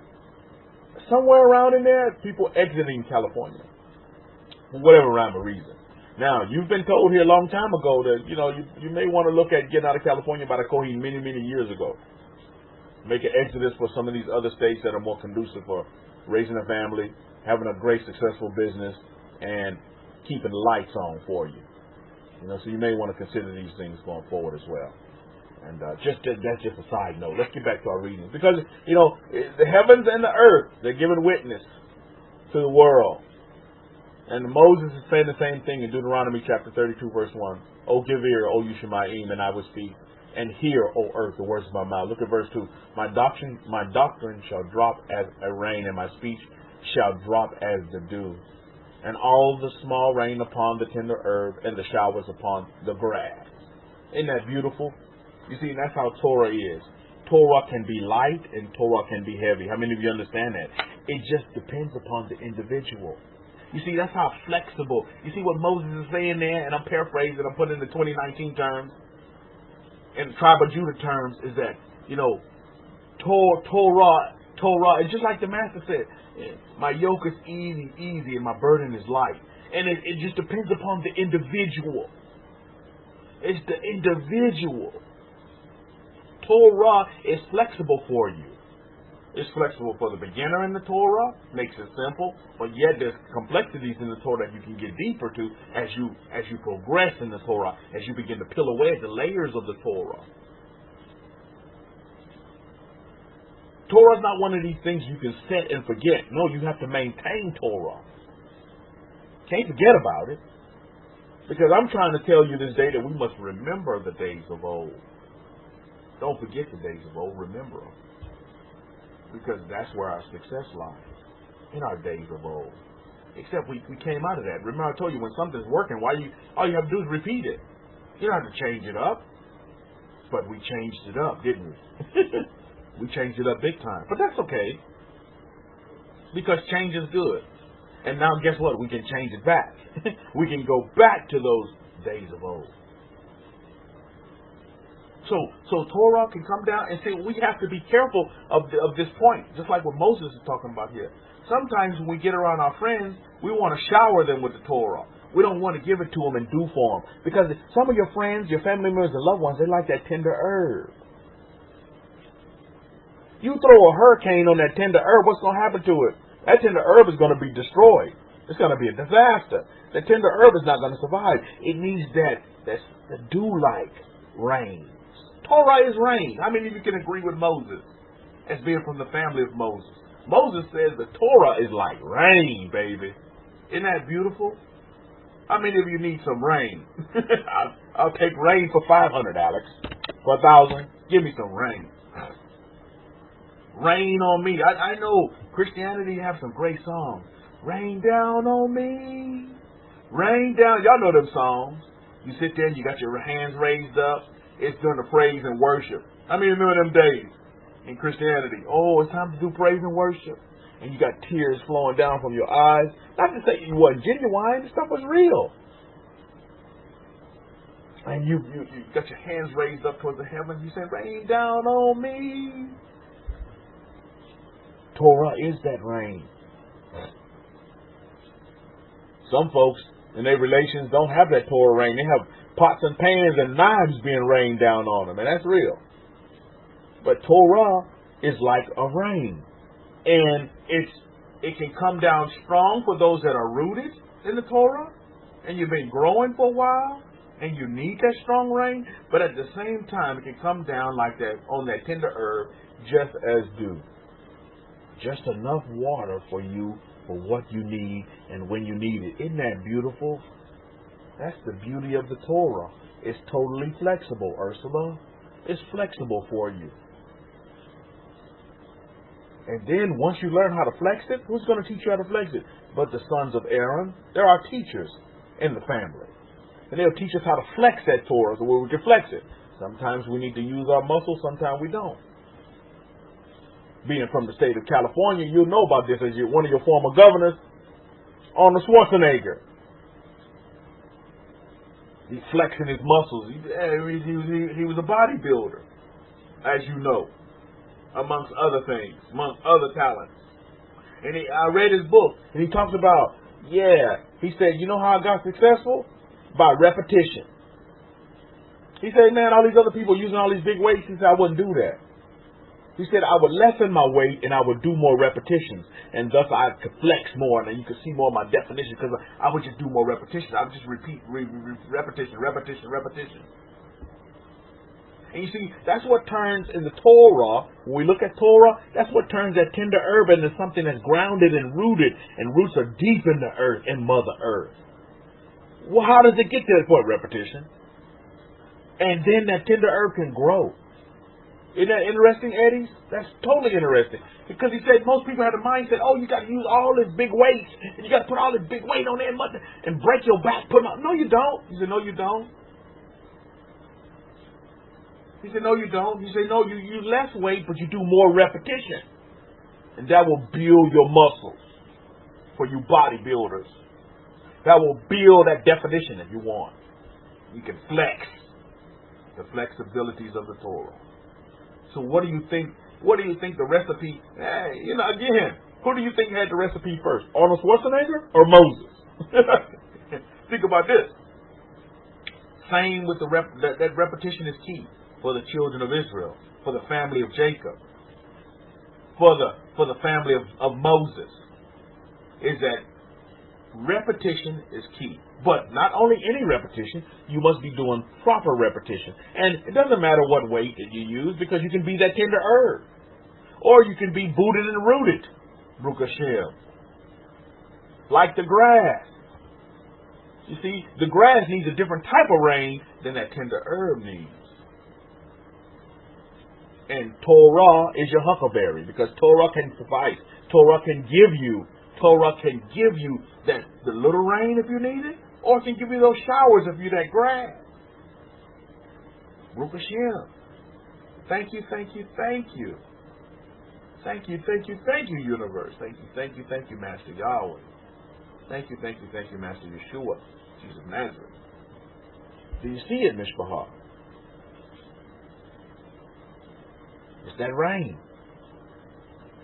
It's very, very important. Just like Moses is telling us here. Let's continue to read on. Look at Deuteronomy chapter 32, verses 3. Because I will publish the name of Yahweh. Ascribe you greatness to our Supreme One. Baruch Hashem. Now, I just gave you the synopsis, right? Of what history making are we doing now? Anybody? And a lot of you have already, called to action on that. What history making are we doing now, today? What history making that we just talked about? I talked to you guys about it earlier. What are we doing? Anybody remember what I talked about? I said, Mishpahah, we're making history this day. What are we doing? Can anybody bring that to my memory? Can you call it up? The Abrahamic, the Copper Scrolls. This is what's important to understand. You don't have to run around here saying, Jesus, Jesus, Lord, Lord, blah, blah, blah, Yeshua, Yeshua, Yahweh, Yahweh. No. That's not ascribing. That's not publishing the name. Do you know what publishing the name is? This is what I told you earlier. This is the greatest mitzvah. One of the greatest mitzvahs that you can do. One of the greatest mitzvahs that you can do. Greater than great. Publish the name? You're doing it with the copper plate. How many of you see that? Publishing the name? That's what you're doing. So when you circulate your energy to get you some of these copper plates and you put them on your gate, guess what you just did? You published the name. Remember we talked about this earlier? It's not what you say. Let's look at your actions. It's not what you say. Let's look at your actions. Purchasing those copper plates bring you back to the days of old, and you're also in compliance with publishing the name. Moses is telling them, this is one of Moses' last words to the family. He said, publish and ascribe the name. Well, what does that mean? How do I do that in 2019? Put those copper plates up, like you already have your 10 Commandments up, laminated, put it on your gates. It's taking action, call to action upon the Torah, Baruch Hashem, the Torah of Moses. Are you all with me this day? But it's not doing probably what some of you all used to do. Oh, the Bible tells me there in Deuteronomy chapter 32, verse 3, that I'm to publish the name. Oh, that means I'm to go on every street corner and tell everybody that Jesus is Lord, and Yeshua is the way, and blah blah blah blah blah blah. That's not publishing the name. Ascribe you greatness to our Supreme One. You know how you show the greatness of our Supreme One? By you live the life, by your actions to the Supreme One. Like the Christians say, what did Jesus do? And you know what they should follow up on that? Here's the caveat. They should follow up on it. It should only say, what would Jesus do? It should say, what would Jesus do? Then do it. You with me? What would Jesus do? And then go do what Jesus would do. Go do it. Well, Jesus kept the Sabbath. Do you keep the Sabbath? Jesus was circumcised. Are you circumcised? Jesus kept the Passover. Do you keep the Passover? You see? Jesus was good to all people. Are you good to all people? Jesus had compassion on all people. Do you have compassion on all people? You understand where we're going, Mishpachah? Hope you're all with me. This stuff is very important. This is ground roots level on how you begin to truly live a life that's more abundant, and more abundantly live your life in infinite abundance. Ascribe the name doesn't mean you have to go out screaming, Lord, Lord, Jesus, Jesus, this, that, the other, and the third. You see? So important. Abraham said we should have, what did Jesus do? Indeed, what did Jesus do? And then go out and do what he did. What did Jesus do? Not, what would Jesus do? What did Jesus do? That's good, Abraham. And then go out and do it. Just do it. Nike. Just do it, Nike. Bet he was a great dancer. I bet you he was too. I bet you he was a great dancer. He loved to celebrate life. Hey, Jesus went to many parties. Am I correct? He even changed water into wine at one of the parties. Baruch Hashem. So, yes, he did go to parties. And yes, he did like to drink. He turned water into wine at a party. So, hey, is there anything wrong with drinking? No, there totally is not. But you get religion and they'll hoodwink and bamboozle you, tell you put the bottle down. Are you kidding me, man? Enjoy life. Grapes are a very important part of our tradition as the people of the books. Am I right? Go down our history, and you'll see a lot of drinkers in our history. One of the biggest drinkers of all of them was who? Noah. And Noah ran the biggest ship you ever want to see in the world. And he was a drinker, by the way. Noah liked to drink. So, come on, man. Come on, man. Abraham said I had some wine during hot Sukkot. Oh, indeed, I did too as well, and I enjoyed it. And I was super happy. In the confines of my home. Because I only drink at my home, by the way. Let me specify that. I'm not drinking out there at the bars and all this, that, and the other. Our drinking occurs in the confines of our home. That's what we do. You drink all you want. You can drink and become, like my little kung fu movies. I like to do the drunken monkey style.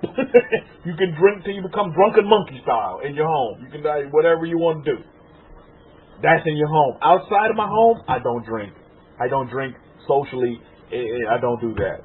Well, I drink socially, but I'm not drinking alcohol. I'm drinking maybe some cranberry and ginger ale or something like that. But I don't drink socially. Outside of the home, I don't do it. But I don't condemn my other friends that do it. That's why I drink my cranberry and sparkling water or something. However I want to do it. Because I'm not there to shame them. I'm not there to one-up them and say, you're at a social function. They say, well, yeah, have a drink. You don't say, oh, no, I don't drink. That's a sin. And blah, blah. No, you say, no, bring me some cranberry juice, sir. I'll take some cranberry juice. That's fine. Enjoy the time with my friends.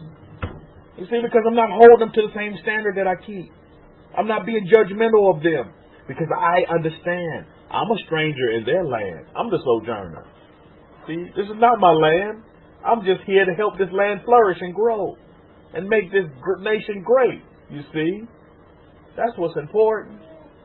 That's what's important for us to understand, Mishpah. Is that many people won't understand the way you understand, and so be it. Many people don't want to live the way you live. So be it. I'm not going to condemn them for that. I'm not going to put them down. I'm not going to do that, Mishpah. That's just not how I roll. Because I want to ascribe the greatness of our Supreme One. And it's not by shaming other people and put them down. I want to publish His name. And it's not by telling everybody that they're going to hell. That's just not it. That's just not how we roll. And we should not be rolling that way. Because we're not ascribing the name. And that's so very important to me. So consider that going forward. And we're not publishing the name. We're actually giving the name a bad commentary. And I'm not about to do that. I'm not about to put down our rich heritage.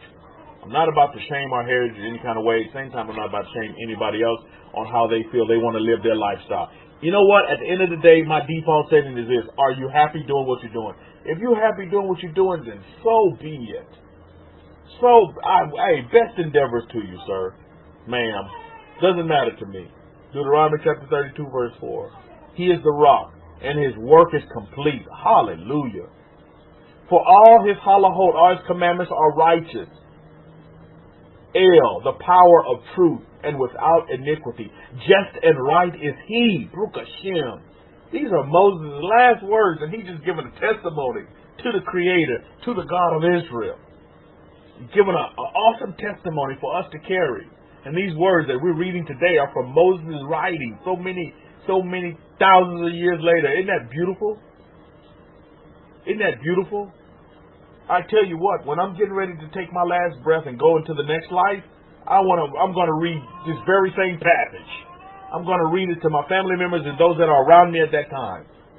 I'm going to read this because this is totally off. If Moses was reading it when he was exiting this earth, then I can do the same thing because I'm part of his family. What a testimony to leave. Baruch Hashem. Everybody seeking righteousness, but they have no clue what righteousness is. Because why? They're not following the halachot of the rock. But everybody has songs about the rock. Oh, He is my rock. He's the deliverer of my salvation, blah, blah, blah, blah, blah, blah. But what are you doing for the rock? What have you done for the rock? Yeah, you can talk about the rock all you want, but how is the rock beneficial to your life? You see? That's what's important. So these are the things that we need to consider in our days of old. So go back to these days of old. Go back to these passages of Moses that he read here in Deuteronomy chapter 32 that we just read. Put them to mind, put them to memory. And more importantly, put them into action. That's what's so important. Is that we begin to apply and ascribe and believe what we ascribe to and publish what we practice. Don't publish the name, publish the practice of the Torah. Isn't that beautiful? That's from the Invokma, by the way. Publish the practice. Your practice published. Your actions, you publish this. You gotta publish the name. The name will publish itself because you're practicing it. The name carries with you. You are the name. Just like that woman came in and read earlier. You are God's. Baruch Hashem. We are and have the DNA of El Shaddai. Whether you want to believe that or not. Whether you think you came from a big bang, you came from a bigger bang. That's real. Whether you want to believe, if you believe or not, that's okay. That's okay. That's okay. Now listen, let me show you how awesome the Creator is in creating us human beings. I didn't know this, but I found out because my wife is breastfeeding our son, Makshan. I found out that the breast, you know, the breast milk is such the best milk in the world. I'm a breastfed baby. How many of you know that how many breastfed babies do we have in the room? Put up a capital B if that's you. I'm a breastfed baby. But did you know that at times The breast knows when the baby's sick because it'll put out a different kind of the milk and secrete a different kind of the nutrients that the baby needs. I did not know this. I was like, that's amazing. And the breast knows when the baby has this particular ailment or needs a particular nutrient, and it'll give it to the baby. That's amazing, Mishpachah. You think a Big Bang could create that? Oh, I submit to you not. Isn't that beautiful? That is beautiful. So the breasts know. The breasts have that. That is incredible, Eddie. That's totally incredible. That is amazing. That is totally awesome. I was like, wow. We are more intricate than we understand than we are. I was like, amazing. That the breast knows when the baby is ill, has a fever, whatever is going on with the baby, and can give the baby the necessaries, the nutrients that the baby needs, the antibodies that the baby needs to conquer, to overcome from the breast milk. And I take the breast milk today of the Chokmah, Mother Wisdom. What does she say? She said, I'm your comforter. I comfort you. I'm keep you in my bosom. Oh, Baruch Hashem. Well, what's in the bosom? Last time I checked, is the breast, right? Isn't that beautiful? To being nurtured by the Chokmah. I'll tell you, that's so beautiful. So beautiful, Mishpachah. So consider this going forward. Yeah, okay, you may believe in the bang, but there was a bigger bang that created the bang. So be it. So be it. But it's beautiful when you understand that there's something outside of you, and you look to something outside. I don't care what you call it, but you look to something outside of yourself. Understand that there's something bigger than you that makes you big. There's something greater than you that makes you great. You see, greatness don't stop when you die, by the way. Moses will be the first to tell you this. Moses wasn't doom and gloom. Oh, I'm getting ready to die. Oh, woe is me. He wasn't giving you Eeyore theology. Oh, woe is me. I'm getting ready to die. Oh, how sad. No, Moses was like, ascribe the name. You family members of Moses, publish the names. And then Moses goes on to say, if you read the parsha, I'm gonna go down to this verse. Where is it? Let me pull up my history break slow real quick. Moses says, first he says, look at what he says in that. Oh yeah, verse 10. Look at verse 10. I think is very interesting of chapter 32 of Deuteronomy. Verse 10. He says he found him in a wilderness land, and in the waste howling wilderness, and he led him about. He instructed him and continually guarded him as the pupil of his eye. Now, I want to jump down to verse 12 because it's totally, I'll tell you, it resonated with me in my studies. So, Yahweh alone did lead him, because first we read, Moses tells us that Yahweh found him in a wilderness land. Wow.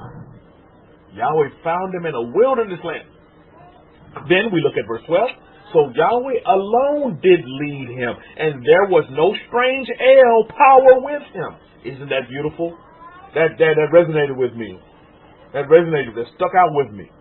Is that, no, there's no these other strange gods out here. God of the Christians, God of the Catholics, God of the Baptists, blah, blah, blah, and blah, blah, blah, God of the Muslims, blah, blah. No. Who led who? Who found who? Found them in a wilderness land, and then did what? After finding them in the wilderness land. Found him in that wilderness land, and then did what? And then he did what? So Yahweh alone did lead him. We're led by Master Yahweh. Baruch Hashem. See, these are the days of old. So to this day, I'm going to take days of old and apply them in my life now. I'm led by Master Yahweh now. Presently, I'm led by Master Yahweh. These are the days of old. To me, these are the days of old. So when you sum up everything that we do, it's basically the days of old. Because we're following the days of old. We live the days of old. We embrace the days of old. This is the beauty. The beauty is in the days of old. Not in what's current, not in what's shiny. Because it's the days of old that are shiny. Last time I checked, gold is shiny. And in the days of old, there was a lot of gold. Just like there is now, but people are hoarding, putting it away in these forts Fort Knox and all this other stuff and blah, blah, blah. Days of old. Copper is shiny, isn't it? Copper plating, you ever seen copper? Doesn't it look real shiny? Beautiful.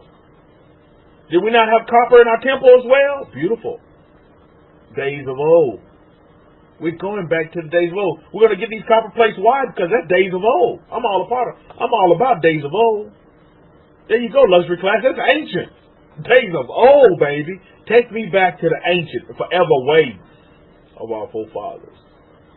Days of old is what I embrace. Luxury class says, yeah, give me the ancient paths. Indeed, give me the. I'll take those ancient paths over any of these new paved highways today. Because there's many of them that you can go down. And many of you have been down all these highways, modern ways and byways, and ended up what? Lost. Oh, but it's a new road, Rabbi. Still ended up lost. But when you get on that ancient ways, you get on those forever paths, you will never be lost. Because when you hit these ancient paths like we have now, family, we realize that we're found. We're found family. I like to watch those gangster movies where they say, you're made, family, you're made. We're found. We're found family.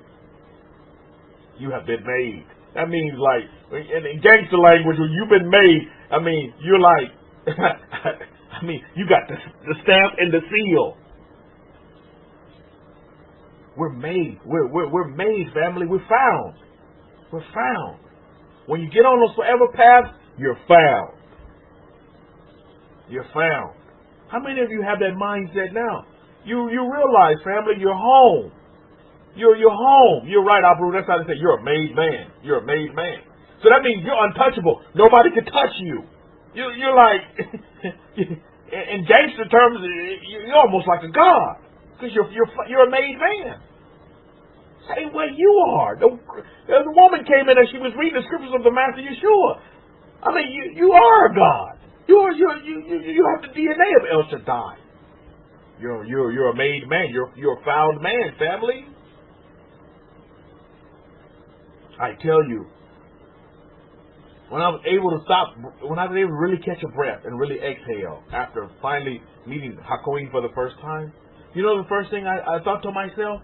I realized, and I said it just like this. I said, you know what? I'm home. I am home. How many of you have that same mindset? I realized that I was able to say, for the first time in my life, I would say, I am home. After all this searching, this journeying, religion after religion, and blah, blah, blah, listen to this, I realized, I was like, I'm home. I am home. I am home. And I tell you, to this day, I get emotional behind that because I had been through so much in my life. So much drama. This, that, the other. And I was like, man. And I had been crying out to God. Man, I just want to know what you want. I want to know you. I don't want to know Hagee. I want to know what you want me to do. And then when the journey was complete, when I found Hakoin, I was watching YouTube. And I listened to this man say, you're the people of the books. You're Israel. And he was saying, people of color, you are Israel. I was like, wow. I'm Israel? Well, I thought I had to go off the coattails of these Ashkenazis and Sephardi and give them all kind of money because if I bless Israel, I'm going to be blessed. And now you're telling me I am blessed? I am Israel? I was like, wow. What a revelation. That was revelation to me. And then I kept listening to that man that I thought was a Muslim. I was like, what's this Muslim man telling me? That is my first thought. What's this Muslim man telling me that I'm Israel? But I tell you what, I had been thinking. I had been crying out to source energy, to God. Like, I just want to know what you want. I want to know your will. That's what I would say. That right there was my consistency. Is I want to know your will. And my ex-wife at the time, she's right along with me in our prayer closets, and that's what we would do. And I would do some speaking in tongues too, but the God of Israel, He honored my heart. He knew where I was. He knew I was ready. I was ready. I was ready. I was finally ready. So I don't look back on all the different places that I've been in, experience that I've been in as a bad thing. I actually see it as a good thing because it brought me to a point of readiness. And I want you all to feel that same way. is that all of those things brought you back to a point that you was ready to accept the days of old. Because let's face it, full disclosure, a lot of you could have been, back in your younger years, and this would have been brought out to you this way, and you would have rejected it because you wasn't at a state of readiness. You had to get to a point at a state of readiness, and this state of readiness could be, it could vary from person to person, because just like Moses said, you could be that herb that needs to dew, or you could be that grass that needs the showers, the downpouring of the water. You understand what I'm saying? And that's so important to understand.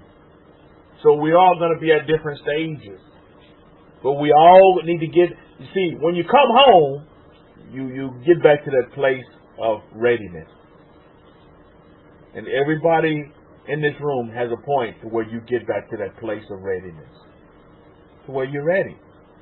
You're ready to accept the days of old. You're ready to accept the forever ways, right, luxury class? You're like ready. You're like ready. You had to go through some drama. And there's nothing wrong with going through the drama, because that makes getting to that state of readiness, you know that you're ready. And only you know that you're ready. I don't know when you're ready. And this is why we can't force, this Torah of Moses, this water, I tell you, you drink from this water, you'll never thirst again. You just can't go force it on everybody that's around you, because they're not at the state of readiness. So when you present to them the forever ways, the days of old, the ancient ways, they reject it. And oh my Lord, you don't ever want to do that. I got that off that Glory movie. How many seen that Glory movie? I like watching that movie. They sit there and they get together, the slaves that were fighting in the war. They go, oh my Lord, Lord, Lord, Lord.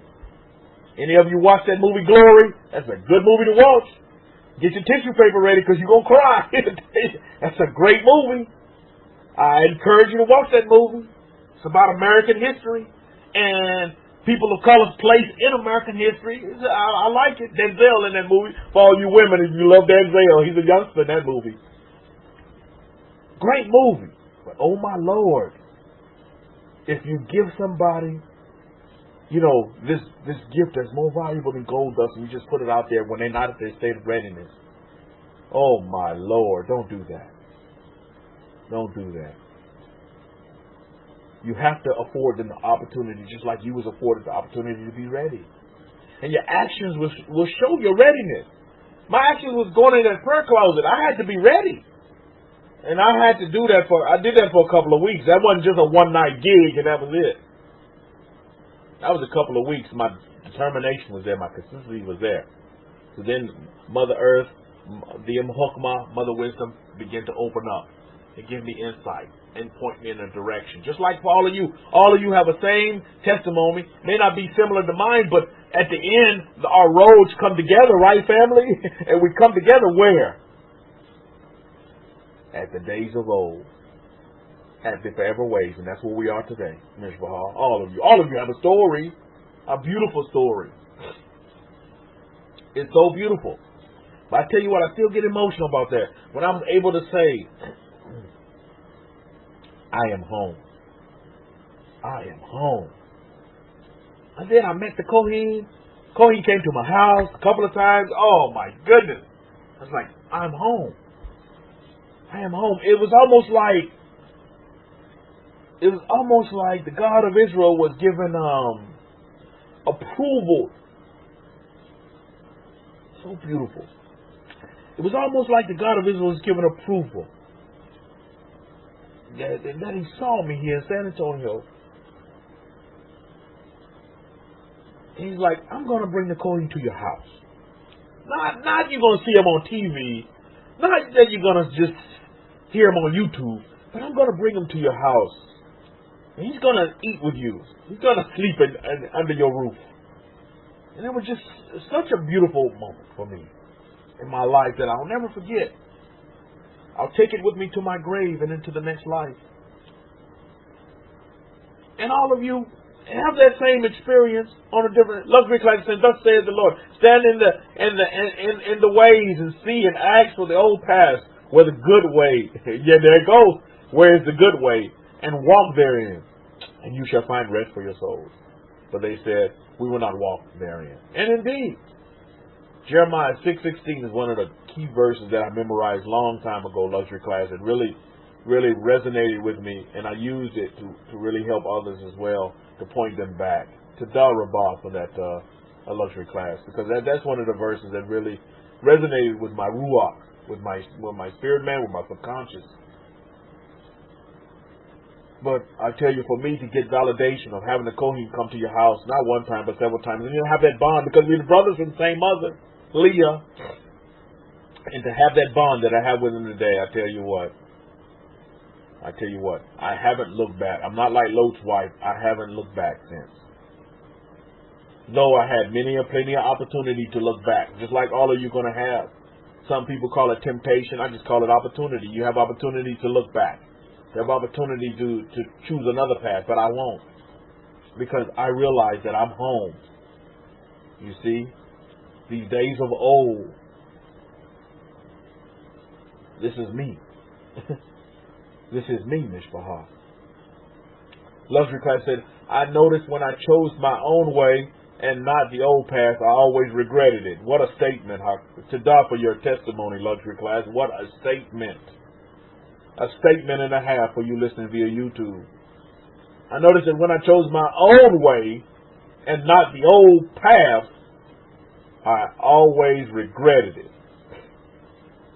A lot of people, a lot of folks today listening here in this forum, some may be listening live, still may have regret.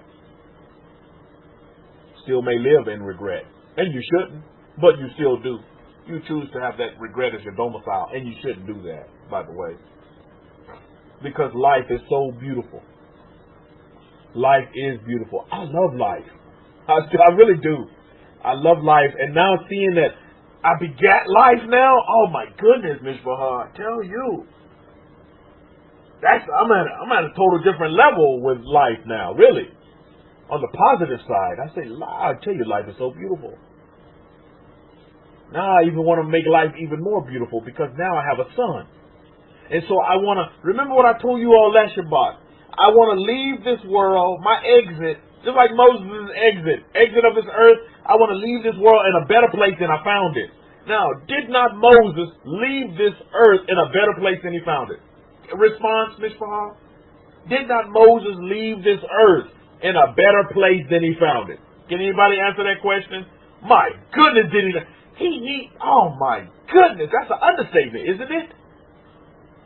Did not Moses leave this earth in a better place than he found it? And I would encourage you all to consider that. And you're living this life on this earth. Leave it in a better place than you found it. So that's the mode that I'm in now. I'm going to leave this earth in a better place than I found it for my son, for my daughter, for my wife. Isn't that beautiful? What a beautiful affirmation to have for yourself. Because you can improve on that daily, hourly, in the minutes. Isn't that so beautiful? Wow. At first, the first part of my journey, I was just going through life. Now, in the latter part of my journey, the middle part of my journey now, I'm living life. How many of you know what I mean? I'll tell you, the first part of my journey on the face of this earth, I was just going through life. You hear that statement a lot. People say that. And that's real. You're actually just going through life. You're going through the motions. You're going through the blah, blah, blah, the Sunday church, the blah, blah, blah. Going through this holiday, this season, that. You go through life. Now, and my midpoint in my life, now I'm beginning to live life. And it's so beautiful, Mishpahah. I'm not going through life no more. I live life. I am life. Isn't that beautiful? And the road to get here was not it was not an easy road, but I wouldn't give it back for anything in this world. I wouldn't change a thing. I wouldn't give it back for anything in this world, because those experiences have solidified me. And now when I tell you, Mishpahah, with my words, I am home, that's real. I'm telling you, that's real. That's why I walk around San Antonio with my Kefa on, because I am the real deal. I am Israel. You can't tell me that I'm not. You can't tell me that I'm not a Jew. I know I'm a Jew. I know that I'm a Jew. I don't care what you say. I don't care what you think. Well, if you're a Jew, then you should be white. Because I'm telling you, the majority of the thought process of these people that I walk around, they think Jews have to be white. I'm just telling you, that's what they think. Because that's the conditioning that they got. That's the only Jews that they ever saw, was white Jews. A Jew got them. And I have nothing against white people. I don't. I'm a brown-skinned man. I have nothing against white people whatsoever. I have nothing against any color of people. But that's what I'm getting back in my study of nature. Is their thought process is this: to be a Jew, you have to be white. Wow. And now, am I offended by that? No way, because that's a part of the conditioning. And full disclosure, back in the day when I was just going through life, I thought the Jews were white. How many of you are with me on that? Because of the conditioning I got. So look, what am I trying to do? I'm trying to bless the Jews. I'm trying to bless the Jews. Here, Jews. Here, let me give you some money. I'm trying to bless the Jews. I'm trying to bless the Jews, bless the Jews, bless the Jews. Because I thought to be a Jew, you had to be white. Abrahu's the only one with me on that. I guess everybody else had another way of thinking, which is good. But under the conditioning that I was under, I'm seeing white Jews on TV, white Jews in all the Jewish movies, white Jews, a white Jesus picture in my grandmama's house. God looked white. Everybody was white. Now I'm just telling you from my own experience. I have nothing against white. Nothing. I have nothing against no color, really. But that's what I saw. That was my conditioning coming up. So that's what I was thinking. I was like, wow. But then when revelation slapped me in the face through who? A Kohen. Revelation hit me hard. And then validation came to me as well. As the Kohen came to my house. He slept with me. He ate with me. Oh my goodness. Abrahu said, I had a white Jesus on the side of my family and a black on the other side of my family. I was confused. Yeah, Abrahu. So I guess you had Jesus somewhere in the middle, right? Mulatto. He had to be somewhere in the middle. Okay, I got him white over here, and I got him dark over here. Well, let's get him in the middle somewhere, and I'll please both people. To die for your testimony, Abrahu. That's just beautiful.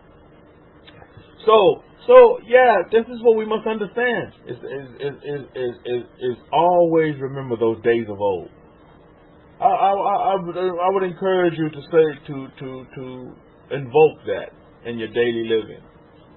Days of old, or like luxury class calls them, the forever ways, the ancient ways, the days of old, the days of old, the days of old. While the generations in these nations that we're in, as sojourners, they want to make everything new. If you notice that everything has to be new to be in, to be popular. Do you all see it? You see, because when we talk about the Ashkenazi and the Sephardi Jews, we're talking about new Jews. Am I right? Think about it. They're the new Jews. Think for a minute. I have nothing against them because they're brothers and they're my brothers. But when we talk about that in that aspect, we're talking about new Jews, correct? The Jews that come from the Kozar Mountain, the Khazaria, Russian Jews. We're talking about new Jews. You're talking about the Jews in Israel today. Majority of these people, ancestors, come from Russia. I can guarantee you. Majority of these people in Israel today, they call themselves Israeli. You trace their family tree, and they're either from Germany or Russia. I can guarantee you. These are new Jews. But here's my question, luxury class. Where are the old Jews at? Where are the days of old Jews? Wow. Think about that question for me. Where are they? Where are they? I'm looking at their call names right here in this room. That's where they are. They're still dispersed in the nations. They're scattered in the nations. Think about that.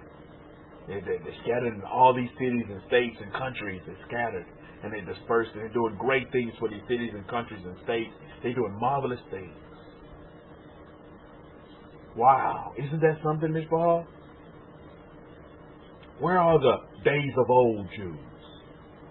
Not the new Jews. I'm talking about those days of old Jews. Nothing against the new Jews. But I want to go back to those days of old. Because just like luxury class, he gave us that verse of Jeremiah chapter 6, verse 16. That's beautiful.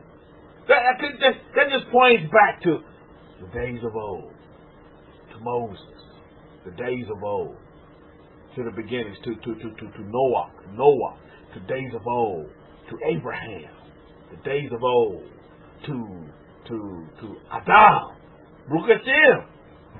Isn't that beautiful, Miss Rahab? That's so beautiful. I tell you, our way of life, our way of living is so beautiful. Also, he says, I have a story. When I was a teenager, I met a Jewish boy.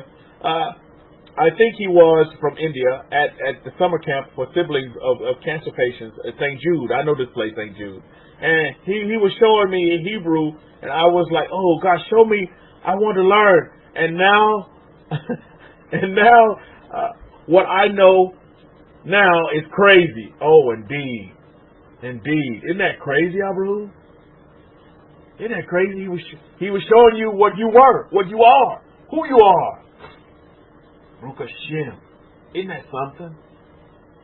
Isn't that something? You see, because, again, we're told in our history that what's hidden will be revealed. Luxury class, you hear what I said? You know this.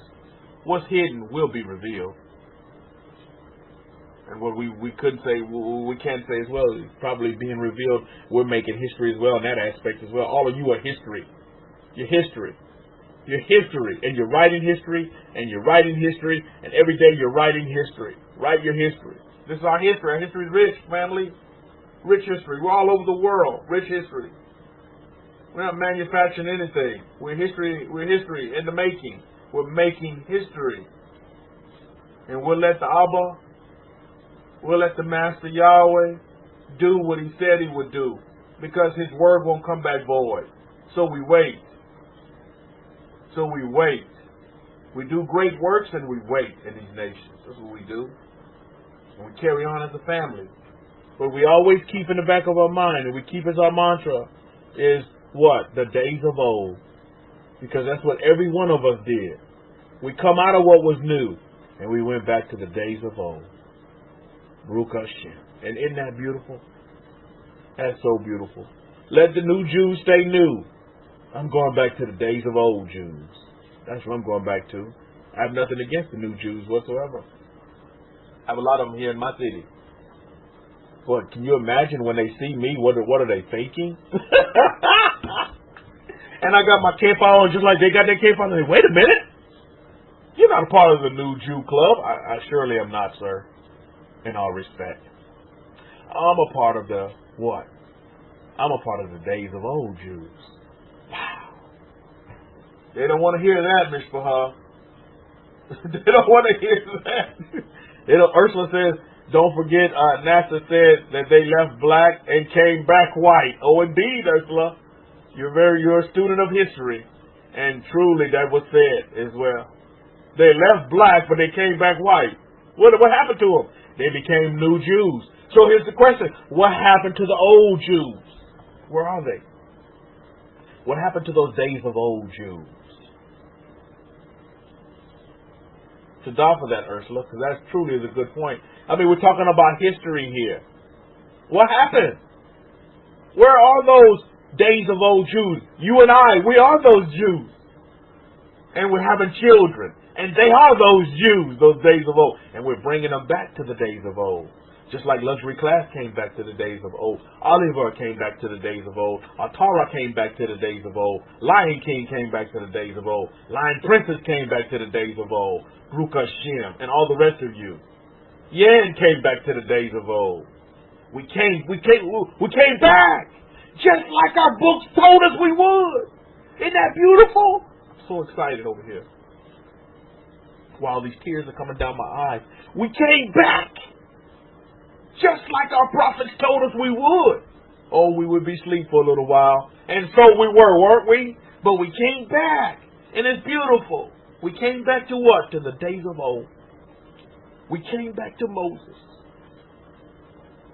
We came back, Mishpahah. And it's beautiful. And now we're having children that are going to be home. Just like we're home. Just like I said, I'm home. Now I have a son, Nakshan, and he's home. And if he forgets who he is, he can't because it's in his name. And I made sure I did that on purpose. Because it's in his name. Because you know when he gets older, hey, what does Nachshon mean? I haven't heard that name. Oh, wait a minute. Your name's in the Bible. Oh, yeah, he's in the Bible. There's a story behind your name. Rukashim.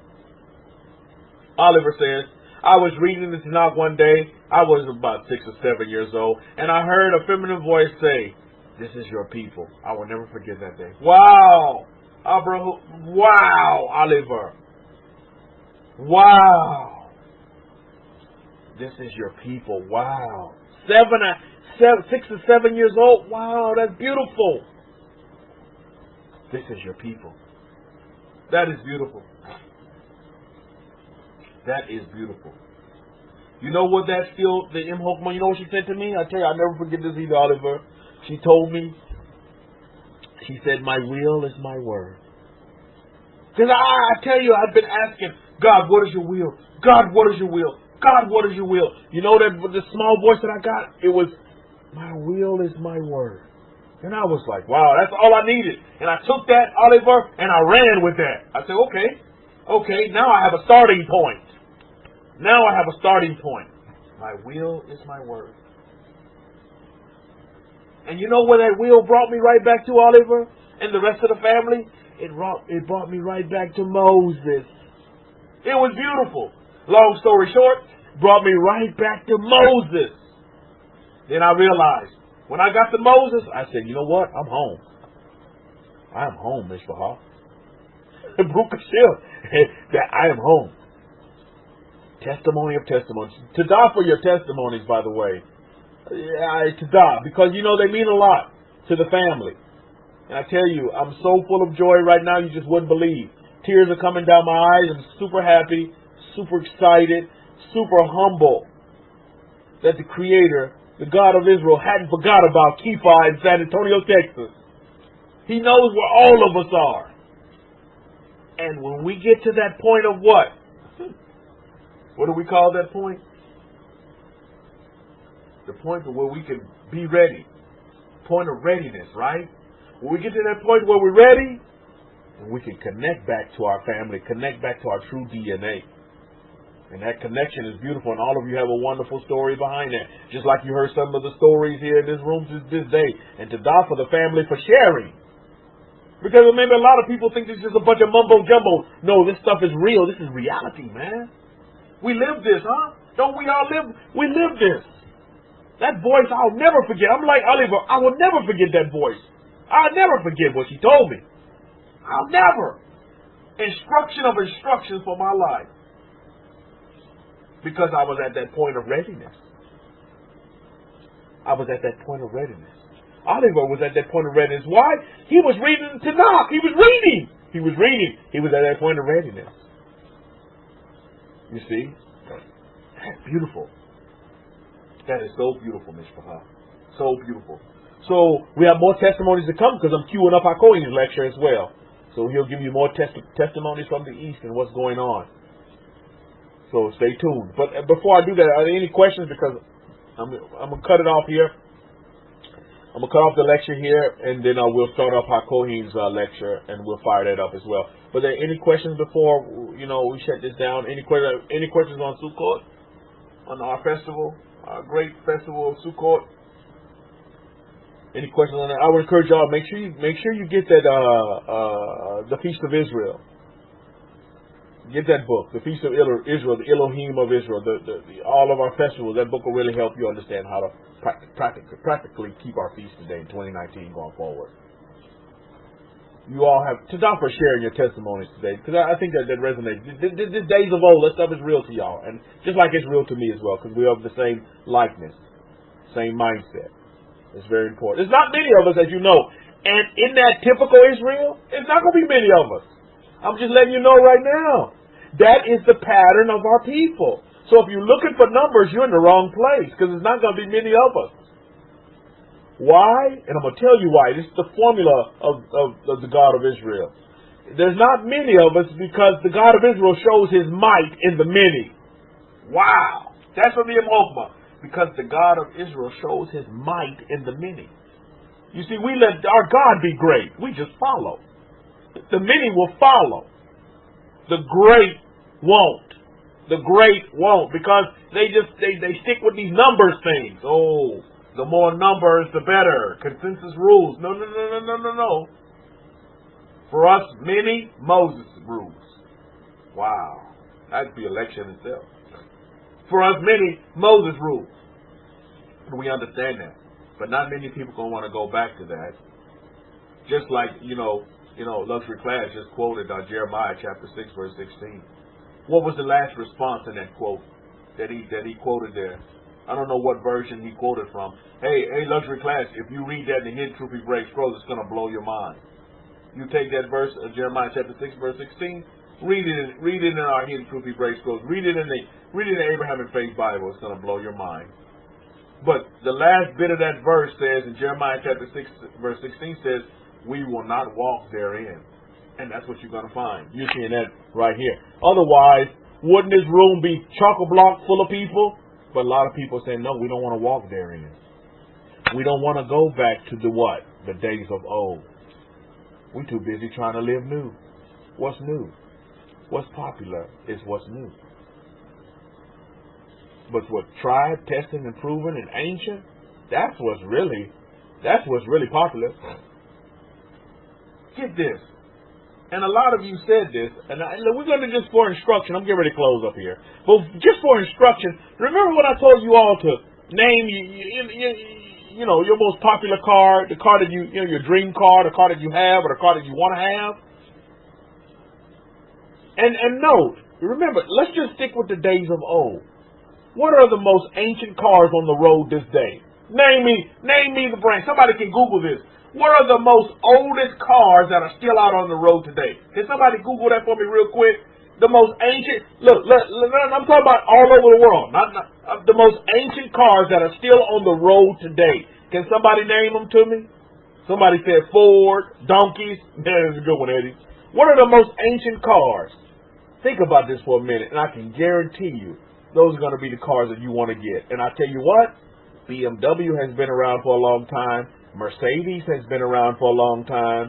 How long has Jaguar been around? I bet you Jaguar has been around these cars have been around for a long time. That's why you can buy these cars and you can take them back to the dealership and still get money for these cars. Why? Because they're ancient. These are quality built cars, Mishpahah. I'm telling you. Don't believe me? Just Google it for yourself. You'll see. You'll see.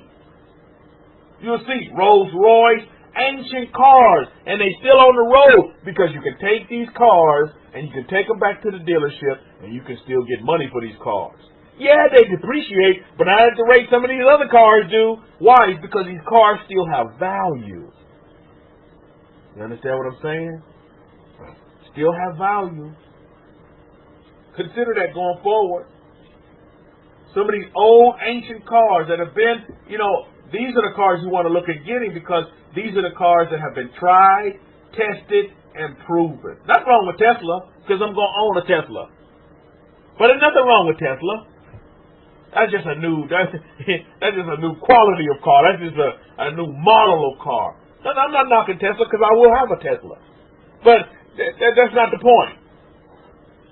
The point is that I'm looking at these old ancient cars. Now, when you look at Tesla, it's going to be ancient as we go forward when it comes to the technologies that are coming out, and everybody else is going to come out with their own version of a car because Tesla was the first. Think about that for a minute.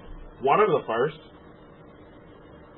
So it too will be considered in the category of being days of old when it comes to the technology that we have today. Put it in perspective, you see. But you want to look at, I'm not telling you what dream car to pick out, but what you want to look at is cars that have been tried, tested, and proven. These will be your better cars. These will be your cars that, and get this. How about somebody Google cars that hold value, monetary value on trade-in? Look at getting these cars, because that's telling you something. If a car, because most cars you drive them off the lot, what do you lose? About $5,000 or $6,000 once you drive them off the lot? You see? Think about that for a minute. Simon saying, is it okay to use local trees, eucalyptus, palm, and myrtle, and lemon for the valva for the sukkah? Yeah, you can. Yeah, you can. That was mandated by the Kohen many years ago, but yeah, you can. You can use whatever local trees that are popular for that, indigenous for your area. Yeah. For you, isn't it like the palm? Yeah, you should have a lot. Don't you have a lot of palm trees where you at? In California? Palm trees should be like the tree, right? You should have a lot of them citrusy. Yeah, you can use those trees. Yeah, you can use them. Surely can. Surely can for your sukkah. No problem whatsoever. So, everywhere, right, Abraham? Yeah, you can use a lot of that. So consider that going forward, Ms. Bahan. All of you consider that going forward. Now I'm getting ready to fire up Hakoin's lecture because we're going to end on my end. We're going to fire up Hakoin's lecture. So I'll say after Hakoin's lecture, we'll wrap it up. Okay. So you all enjoy your festival of Sukkot. Have a marvelous time with your family members, friends, and loved ones. And I truly make memories and make a change and leave your world in a better place than you found it. Not only you have to wait to say this as your mantra when you die, but let's say that every day. Let's say that when you go to sleep at night, you say, "Hey, ask yourself this question: did I leave the world in a better place this day than I found it?" That's beautiful and that's real. And I think that's something that we need to look forward to doing. So, okay, I'm gonna wrap up over here and say Shabbat Shalom and Shalom Shalom to all of you. Now I'm gonna fire up Hakoin's lecture. Okay, so stay tuned, stay put, stay tuned, and we'll hear Hakoin's lecture on this side of it. Okay, give me 1 second. Let me cue it up right here. 1 second, Ms. Bahar. We'll have it queued up. There we go. Let me know on the hearing if you can hear it. Make sure everything's coming in. Please let me know if everything's coming in crystal clear. Okay. Give me ones if everything's fine when you hear Hakoin's talking. If I need to up the volume, please let me know as well. Okay. Shabbat Shalom. Shalom Shalom. Shabbat Shalom, awesome tribe of Israel. This is Rabbi Simon Alta from the East. We're going to do this recording, this lecture. On my travels is moving around different places in the East, and I will be looking at the Parshas Ha'azenu today. In the meantime, our joke of the week is as such. There was Baba. Baba goes to his pastor, and the pastor says, "What's wrong, Baba?" And he says, "I need you to pray for my hearing." The pastor put his hands on Baba's ears and prayed. When he was done, he asked, Shabbat Shalom, awesome tribes of Israel. This is Rabbi Simon Alta from the East.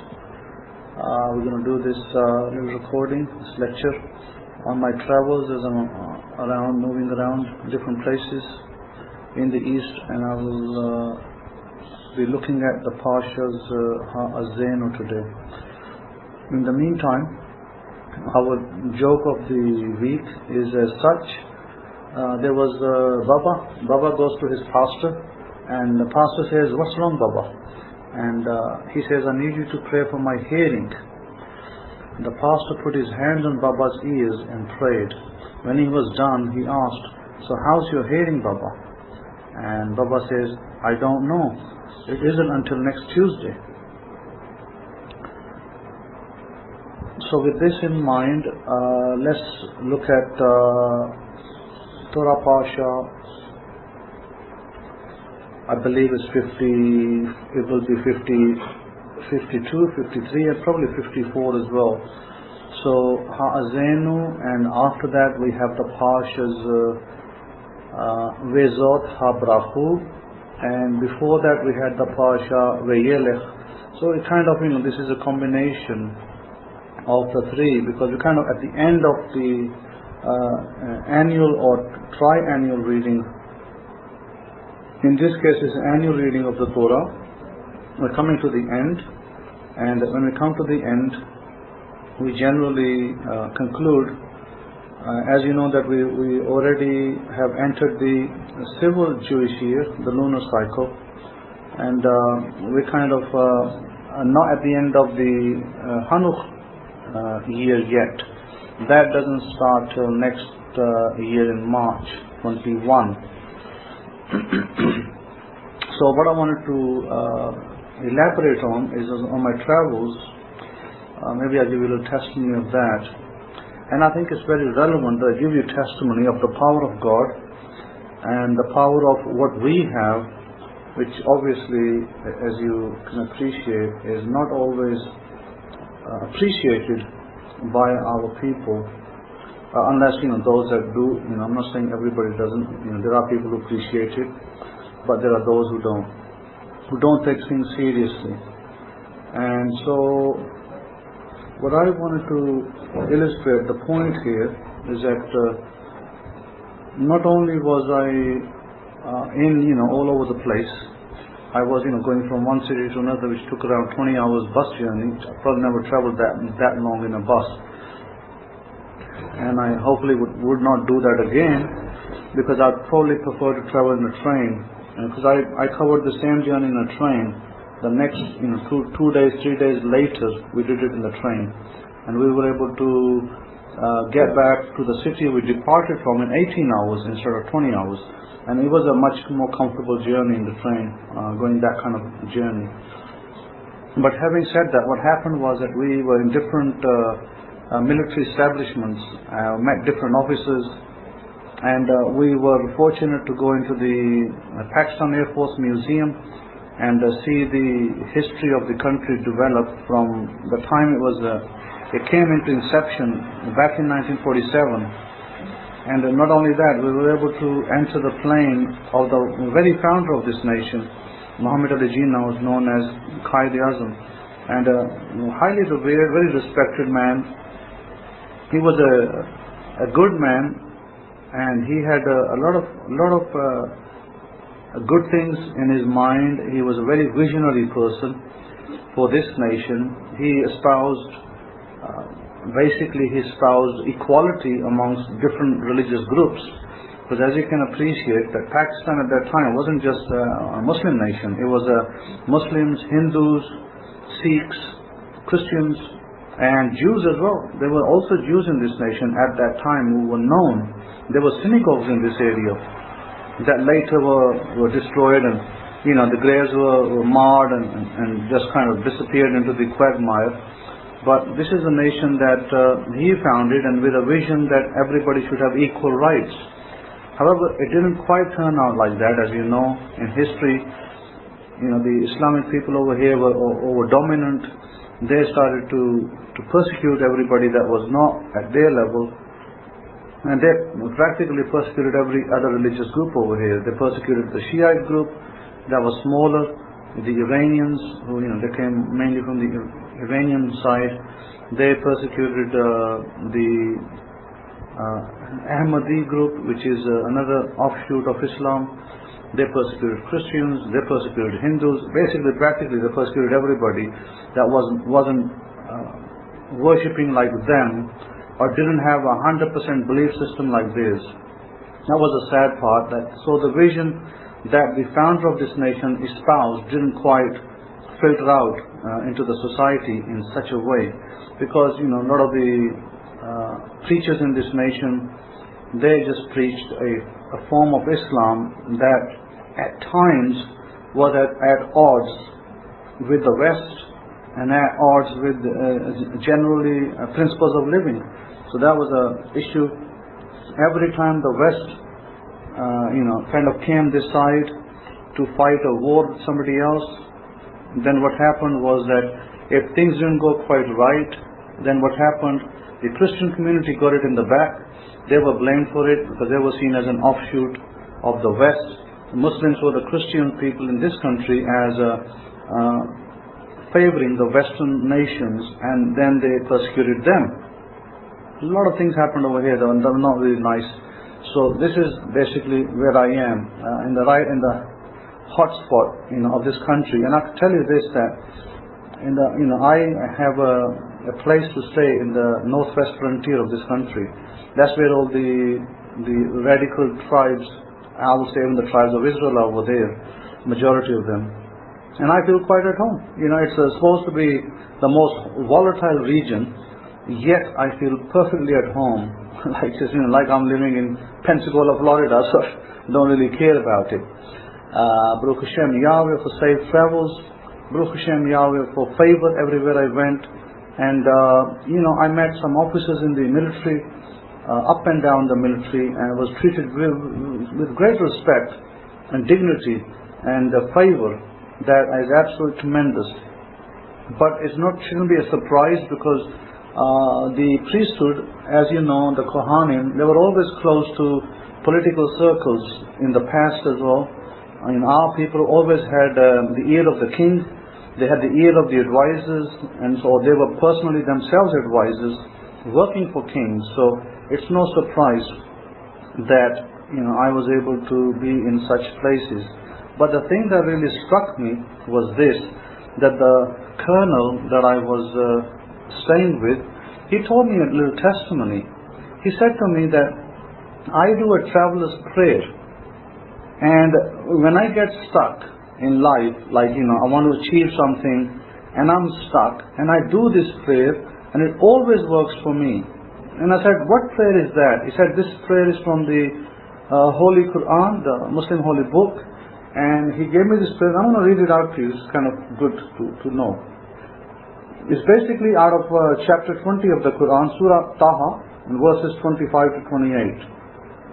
And it goes like this: وَاللَّهَ رَبِّ أَشْرِي لِصَدْرِي وَبِسَّارِ لِأَمْرِي وَأَهْلُلْ أَكِيدَةً مِنَ لِسَانِي يَفْقَهُ إِقْوَالِي.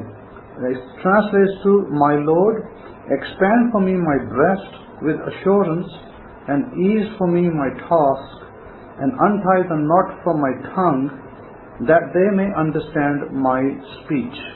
So he said he used this prayer. This is a prayer of Moses, by the way, in the Holy Quran. And this prayer he recites if he gets stuck with some problem, he wants to get a job or something else, and whatever kind of issue he arises with, he said he will recite this prayer. And I was fascinated by when he said it's Moses' prayer.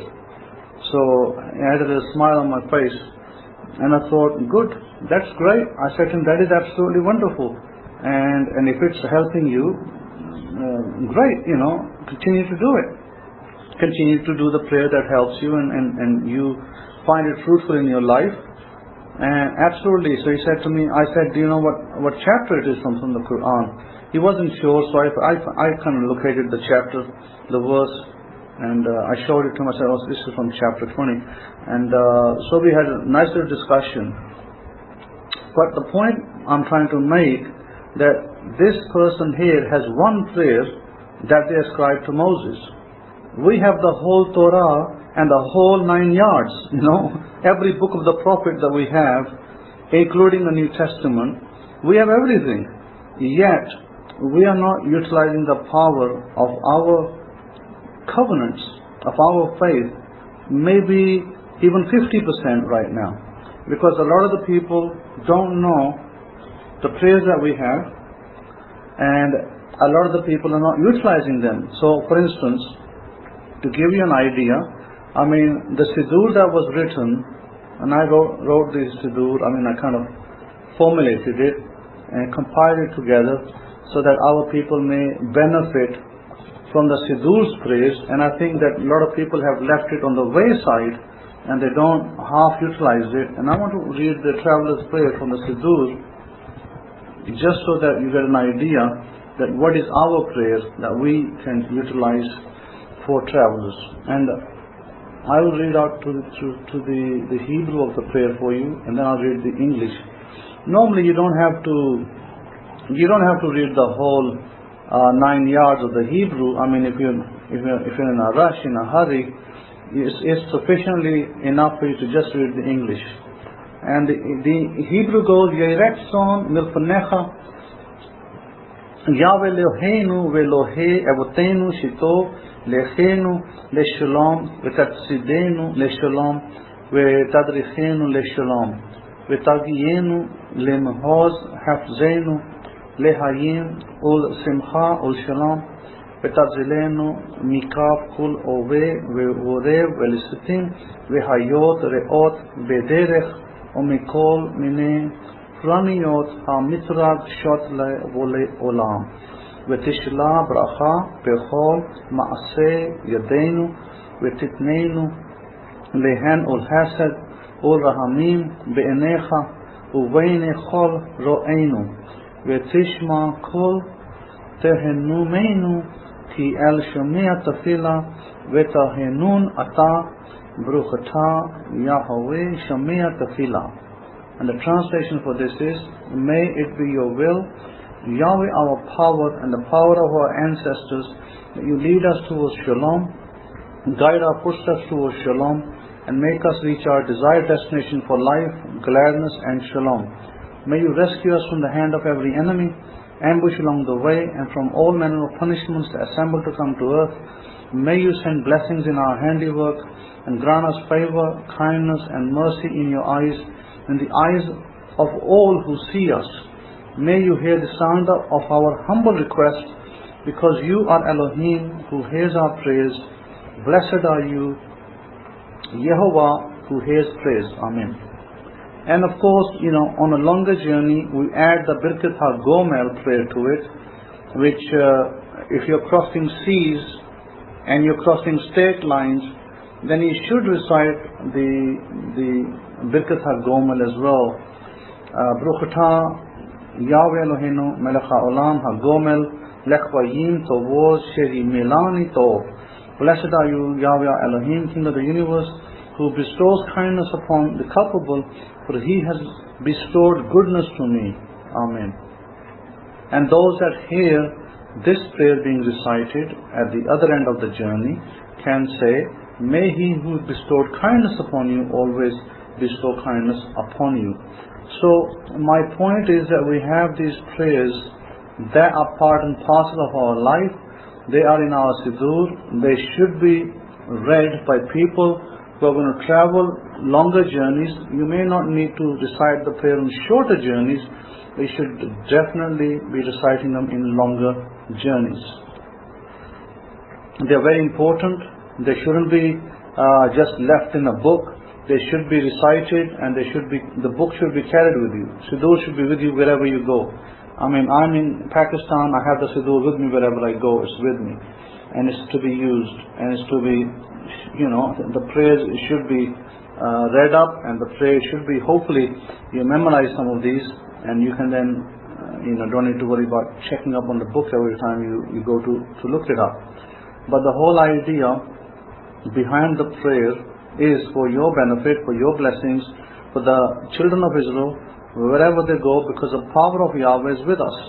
So why should we fear anybody? And I can tell you as a testimony, I've now been traveling for 20 years, different countries, different nations, and I have used the prayer as I travel back and forth.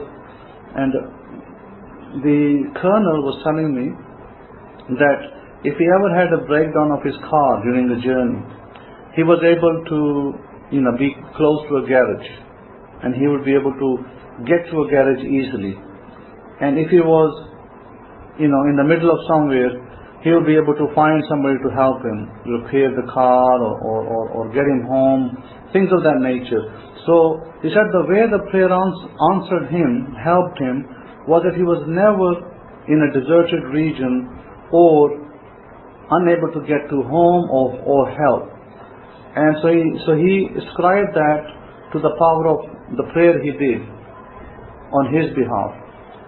But I am going to tell you that for me the testimony is even more stronger and better, because the prayer that I do when I travel, I've never had a problem. I've never had a problem in the middle, I've never had a problem at the beginning, I've never had a problem at the end. I have always got to my destination safely, soundly. To this date, 20 years have passed, I've never had even single tire being punctured. So, think about the power that you have been given as the children of Israel. And this is why I say that a lot of times our prayers are not being taken seriously by our people, and they sometimes, they just put them to one side and think, oh, well, it's just a tradition and we don't have to do this.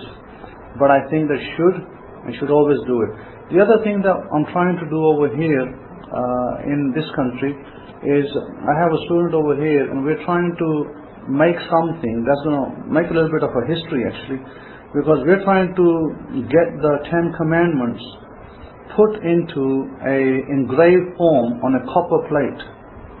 So this is something I'm working on over here with my student. We want to get the 10 Commandments on a copper plate so we can attach it to our door, We want to also do the RSAHK prayer, which has the 42 names of God. Put that in a copper plate.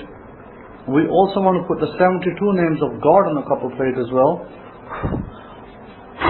because that one also is a very, very powerful prayer that we can utilize. And we want to, apart from that, there are two other prayers that I like to incorporate on a copper plate if possible. One is the Rabbi, the blessing of the home, and I want to change it a little bit to where I want to add the Shema Israel in there, and I want to put the Ten Commandments plates in there as a picture, and maybe a picture of a menorah. If I can get all this fitted in a A4 and an A5 sheet, I will try and do that. So there's a number of things I'm working on. There's also another prayer of Ben Ishai. So what I'm going to do is I'm going to try and get these fitted, and if I can, then this is what's going to go to America once they're done.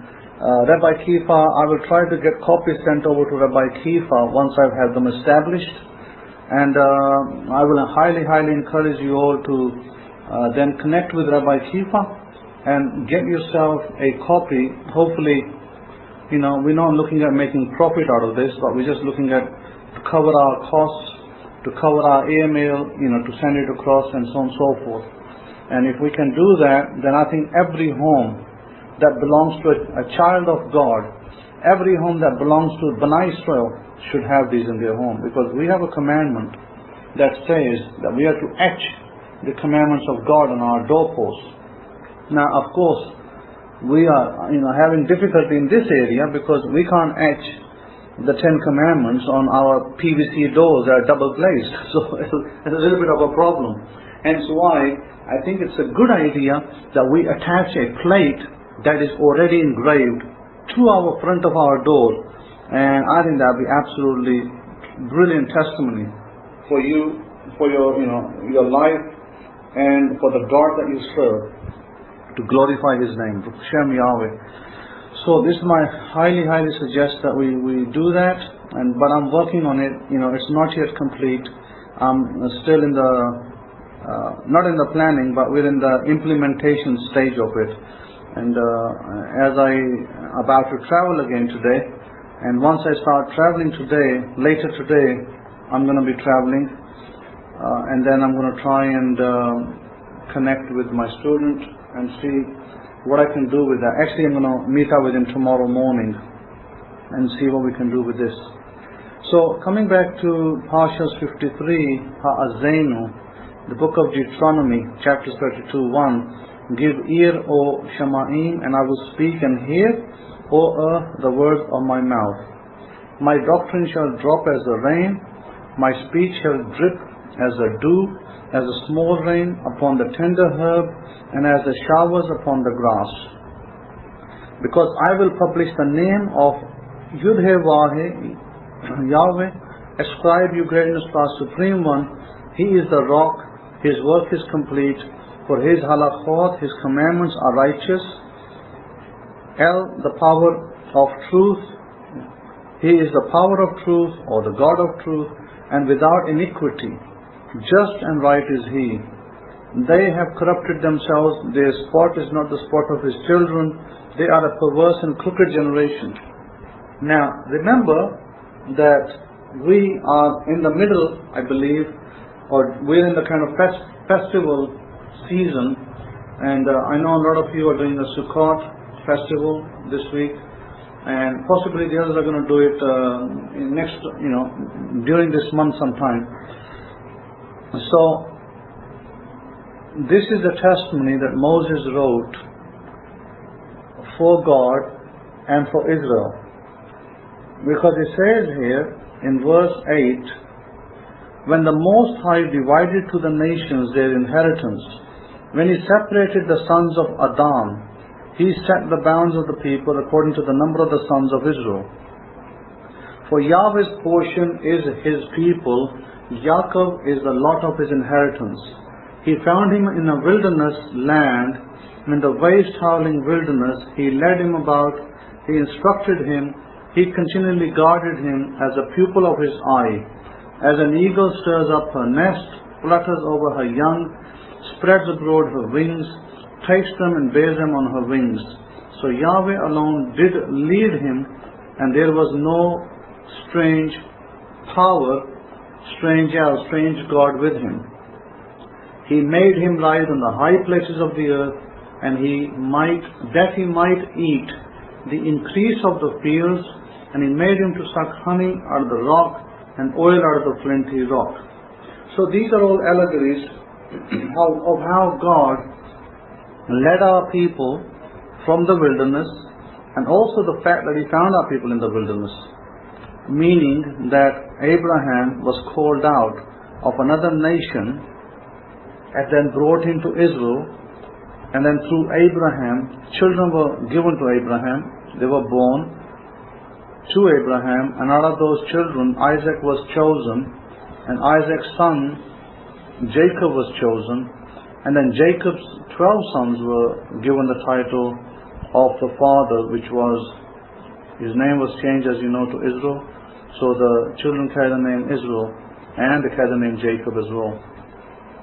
And so we see that God wasn't pleased with the work of some of our people when they disobeyed the commandments and they did not do the necessary statutes and judgments, because in verse 16 of Deuteronomy 32 it says, they provoked him to jealousy with strange powers, with ritual defilement they provoked him to anger.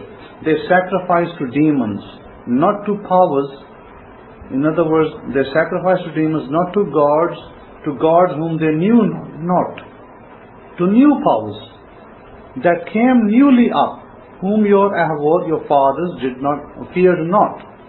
Of the rock that gave you birth, you are unmindful and have forgotten the power that formed you.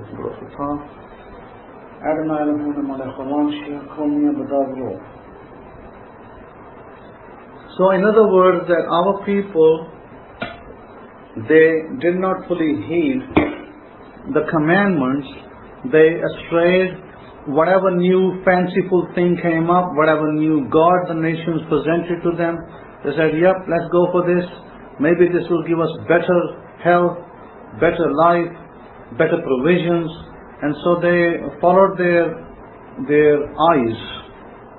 They did not follow the statutes, the judgments, the commandments that were given to them through Moses. Instead, they followed their eyes, and the eyes led them to all sorts of unfortunately unruly and unrighteous things. So this is something that we need to be careful of. It is very easy in this life to follow your eyes. What is pleasing to the eye, you can follow that, and then it may not turn out to be, the effect may not turn out to be very pleasing. So this is important that we take heed in that. Now, when it says, give ear, O Shama'im, or you Shama'im, or you heavens, and I will speak, and hear, O earth, the words of my mouth. You can clearly see here that God is using the heaven and the earth as a witness, and almost saying that they have ears, they have eyes, they have mouths to hear. And they are made to look like a human being, and that they have these things that they can hear. And I do believe that, of course, we know, I guess these days through science, that there are noises in the heavens, there are noises in the space, and there are things that the planets emit noises. The planets can hear and the planets can speak, but of course they don't speak the language we speak. They speak a different kind of language. So having said that was that part. Moses was told that he will not be able to go into the land of Israel. He was told in verse 52, you shall see the land before you, but you shall not go there to the land which I give the children of Israel. After that we come to Vesot Habrahu in the book of Deuteronomy chapter 33, and it says here in the verse 1, and this is the blessing wherewith Moshe the man of Elohim blessed the children of Israel before his death. And he said, Yahweh came from Sinai and rose up from Seir to them. He shined forth from Mount Paran, and he came with 10,000 of his holy ones. From his right hand went a royal decree for them. The right hand here is an illustration of Jesus of Nazareth, the Master Yehoshua. The area of Paran is northern Arabia, where Yahweh will use one day the Islamic nations to fight a big battle. It's yet to come, by the way. And the Mount Paran, I would suggest you read the Kingdom of Islam. So let those who have ears understand. So these nations will one day rise up and will have a huge war.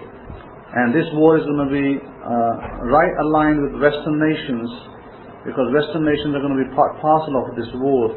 And we're already seeing signs of this when Yemen, allegedly, when Yemen said that the fighters over there, the Houthi fighters, they sent out, I believe it was 18 drones and 11 missiles. They fired at Saudi Arabia, and then it was a build-up of a war. And then we had the American government saying that this attack was pre-planned by, I believe they allegedly was Iran. Now I had discussions over here with the people here, the military people, and I asked this question, and I said that this attack that took place in Saudi Arabia, do you people believe that this attack originated from Iran? And the answer that I was given was this, that America, this is kind of funny, they said this to me. They're not stupid over here, they know what's going on as well. They said America formulated two types of Taliban. They said we have the real Taliban and we have the fake Taliban. And they said they formed the fake Taliban to cause destabilization in Pakistan by putting bombs and things like that. And these are all funded by CIA, by the way, you know who. So they were saying that these were funded by CIA, and they were here to do the nasty job and kind of slaughter the real Taliban. Whereas he said the real Taliban were not doing that. They were not going around bombing cities and killing civilians. But the real Taliban were all here to fight with the allied nations who they believed were encroaching upon their land. And by the way, they have already taken over. I would suggest to you that 85% of Afghanistan is in their control now. After 21 years of fighting, America in this country has really seen itself as a failure, and the other nations that came with it, England, France, Germany, they're all big failures over here, because the land that they fought with and for, today, again 85% of it is gone to the Taliban. The very people they've been fighting with their modern bombs, modern missiles, is gone back to them. So that's kind of the story on the ground. So they said that for the Iranian question is that did Iran formulate the attack on Saudi Arabia? They said it's total lie, it's total farce, it's not true. They said America has been doing this kind of things where they formulate what so-called terrorist groups.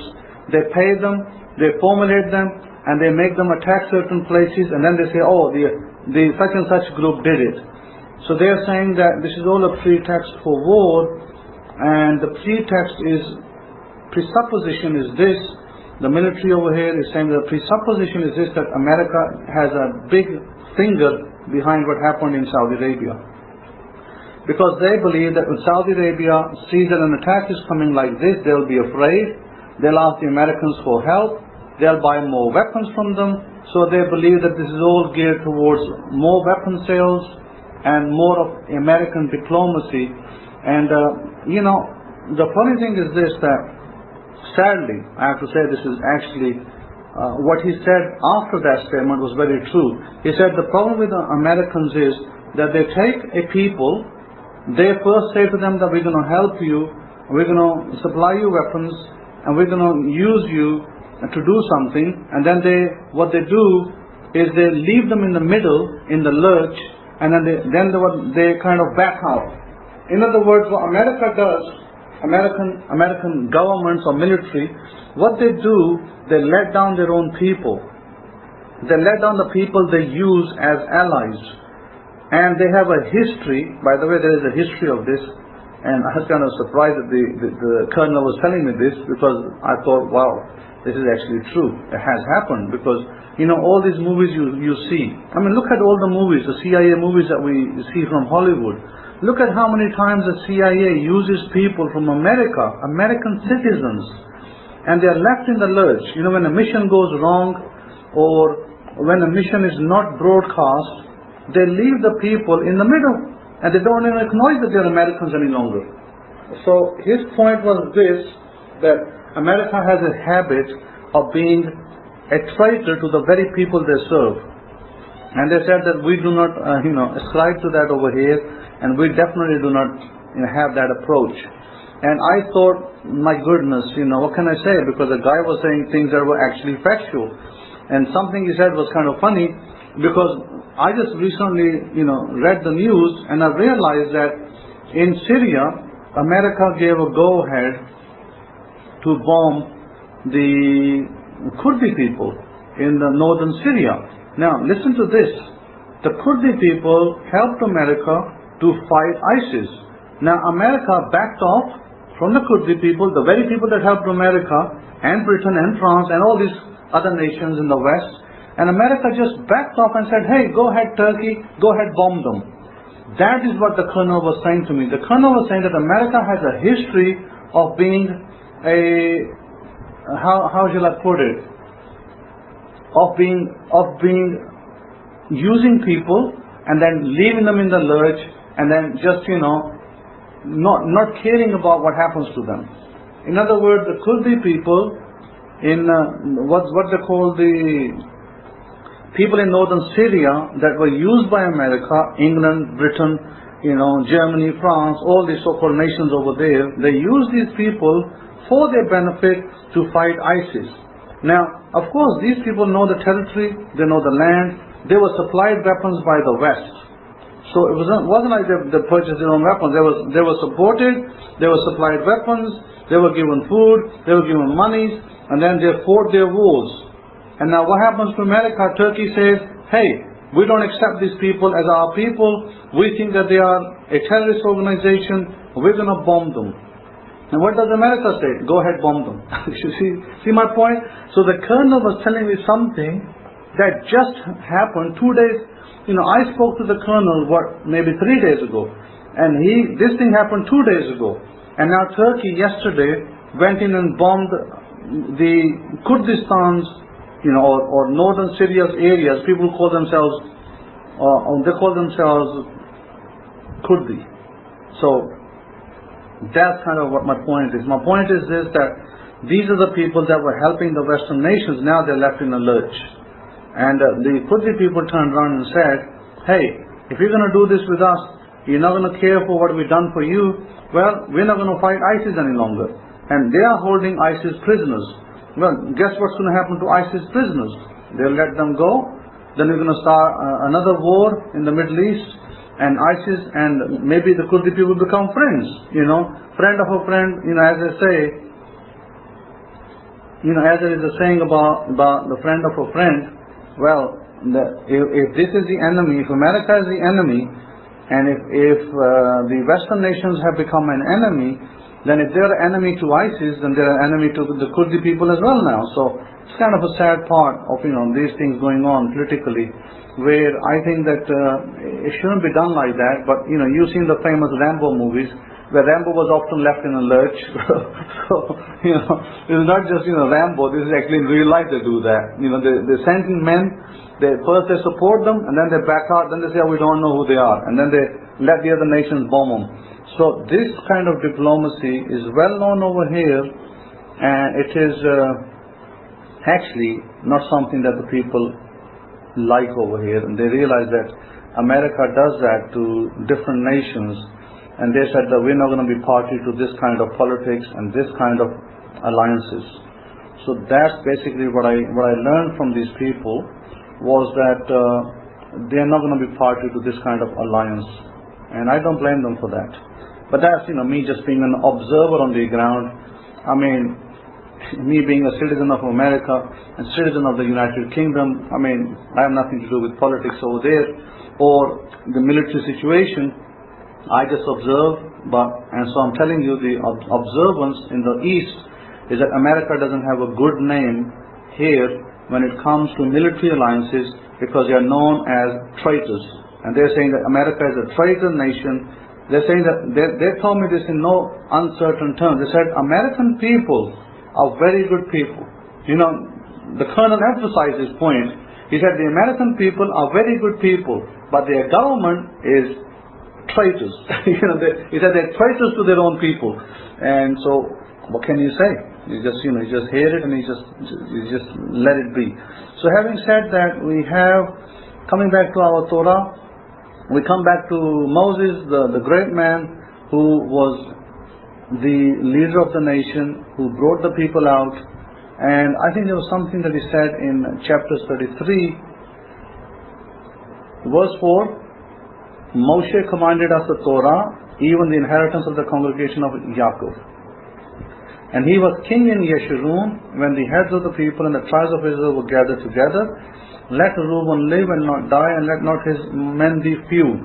And this is the blessing of Yehudah. And he said, hear Yahweh the voice of Yehudah, and bring him to his people. Let his hands be sufficient for him, for you be a help against his enemies. And of Levi he said, let your Thummim and your Urim be with your favored one, whom you did prove at Massah, and with whom you did strive at the mine of Meribah, who said to his father and to his mother, I have not seen him, neither did he acknowledge his brethren, nor knew his own children, for they have observed your word and kept your covenant.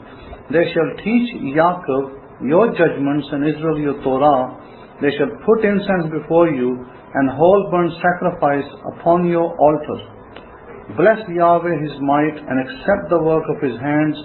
Smite through the loins of them that rise against him, and of them that hate him, that they rise not again. By the way, this is something interesting, because it kind of dovetails with my testimony as well, where we have Yehudah, verse 7. He has got a blessing that God said that he will be, of course, a kingly nation, a royal nation, and also that he will be sufficient for himself, and he'll be able to fight his enemies.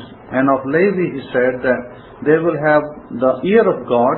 Thummim and the Urim is really a reference to the two stones that we had, but it's not even so much the stones themselves, but it's a reference to us having a part with God in our life, that he'll be able to answer our petitions, requests, and that we've already proven. It doesn't need to prove us twice.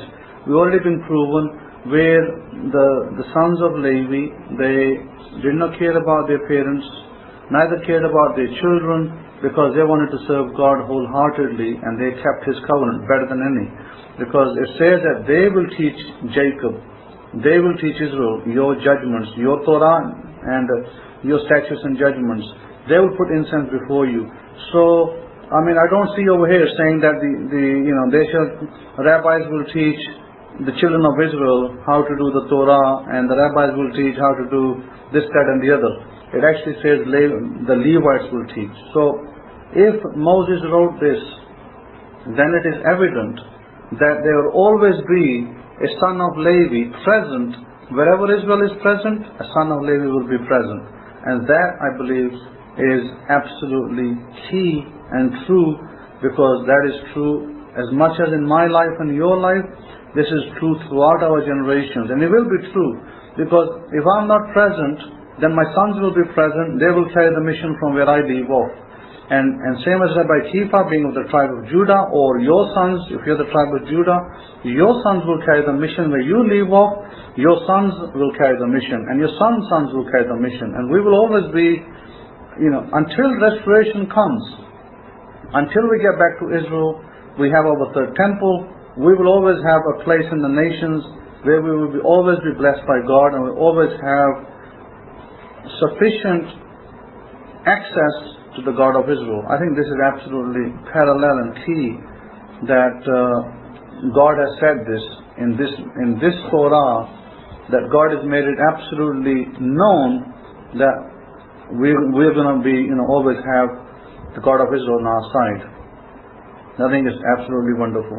And in chapter 34, it says, Moshe went up from the plains of Moab to the mountain of Nebo, to the top of Pisgah, that is over against Jericho, and Yahweh showed him all the land of Gilead to Dan, and all Naphtali, and the land of Ephraim, and Manasseh, and all the land of Yehudah, to the utmost sea. So Moshe was shown all the land, and then God said to him that the children of Israel are going to cross over, and they're going to have this land. But Moses also wrote that the children of Israel will be disobedient, and they will lose the land. And so here we sit today. Ask yourself this question. If Moses said that children of Israel are going to be disobedient and lose the land, where are we today? We already lost the land. So if we lost the land, if this part of the prophecy is true, then all the other parts of the prophecy are true as well, where he said that Judah will be sufficient for himself. They said that Levi will be here, and Levi will have his sons who will teach Torah to the people of Israel. Baruch Hashem, Yahweh or anybody else that comes joins us, they will learn our statutes and judgments. I was highly favored over here to speak with many pastors. I've spoken with a number of pastors in this country and different cities, and I was able to convey to them the message of God. What God has said in our Torah, what the Master Yehoshua, Jesus of Nazareth, has said in the New Testament. And I directly asked them this question, and I challenged them. I said, you know what? Jesus had said many things, but are you even doing half of them? I said, you follow through traditions, but not through the commandments. And that, I said, is fine. If that's what you want to do, it's no problem. You can do your traditions, but there are commandments that are not being observed. So that's where a lot of the people here are very sincere, but they do not have the right teachers. Because they do not have the right teachers, they do not get the correct teachings. That's basically where the things are over here. They have adopted customs, traditions of Western nations. They have nothing to do with the Bible, nothing to do with commandments, nothing to do with statutes and judgments. But that's, again, as I said, that's okay, because things will happen in their own time, slowly and surely. Things will come and take shape. But we as Israel, we are commanded to not go astray, not go to the left, not go to the right, not follow this man and that woman and that family over there. But we are always, you see, within this Torah, when it says Levi will teach, the Levites will teach the Torah. That's what you need to look at. Who is your Levite? Who is the Kohen in your gate? If you are in Africa, if you are in the Middle East, if you are in Pakistan, if you are in India, if you are somewhere else in England, who is the Kohen in your gate? Who is your teacher? And if your teacher is some other rabbi who has nothing to do with being a Levite, then you're going to have a problem with that, unless that rabbi is connected to the Levite. Unless he's already connected. So I think you really need to look at who is your Kohen in the gate. Who is the one that teaches you Torah? And is he teaching you the correct Torah? This is another important aspect. I believe that we are on the verge, we are in the 21st century. We are on the verge of a tremendous era of blessing in the midst of the children of Israel. But it's for those who can get the correct instructions. They can get the correct instructions and they can apply them and they can get those blessings. It's like you have the correct mentor. And we've said this in the past. Rabbi Kefa has said this many times, that who do you listen to? It is very key who you listen to. Because who you listen to is the one that's mentoring you.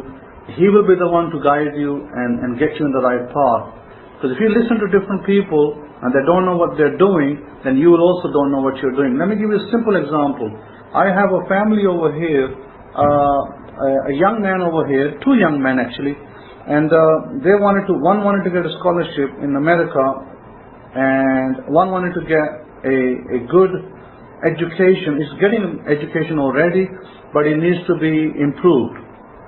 So I basically was able to connect up these people with the right people over here in this country, so they can one can get a scholarship and one can get a better education. You know, I had the ability to connect with the Air Force, direct with the person who was recruiting in the Air Force, and I said, why don't you go and work for the Air Force? And why don't you do the engineering with the Air Force? And we were able to connect directly with the man who was making the recruitments. So my point being that who do you listen to? Who is your mentor? And it is absolutely critical for your life that you make sure that you listen to the right people, you listen to those people that can bring a change in your life. No, it's okay to go to a church, but be careful who you listen to. With that in mind, those of you who want to study under me, the Kohen in the gate present here, Simon also have a Kohen. You're welcome to study under me and learn from me, and I can teach you the Torah, the statutes, the judgments, the ways of Yahweh, and many other things in this life that will be benefit to you and a blessing to you. And those of you who want to go seek another Kohen, you're welcome to do so. Absolutely no problem about that. But I highly encourage you to follow the words of the God of Israel that He has dictated through Moses, that you must have a Levite in the gate to teach you. With that also we have the festival of Sukkot, the tabernacles that is upon us.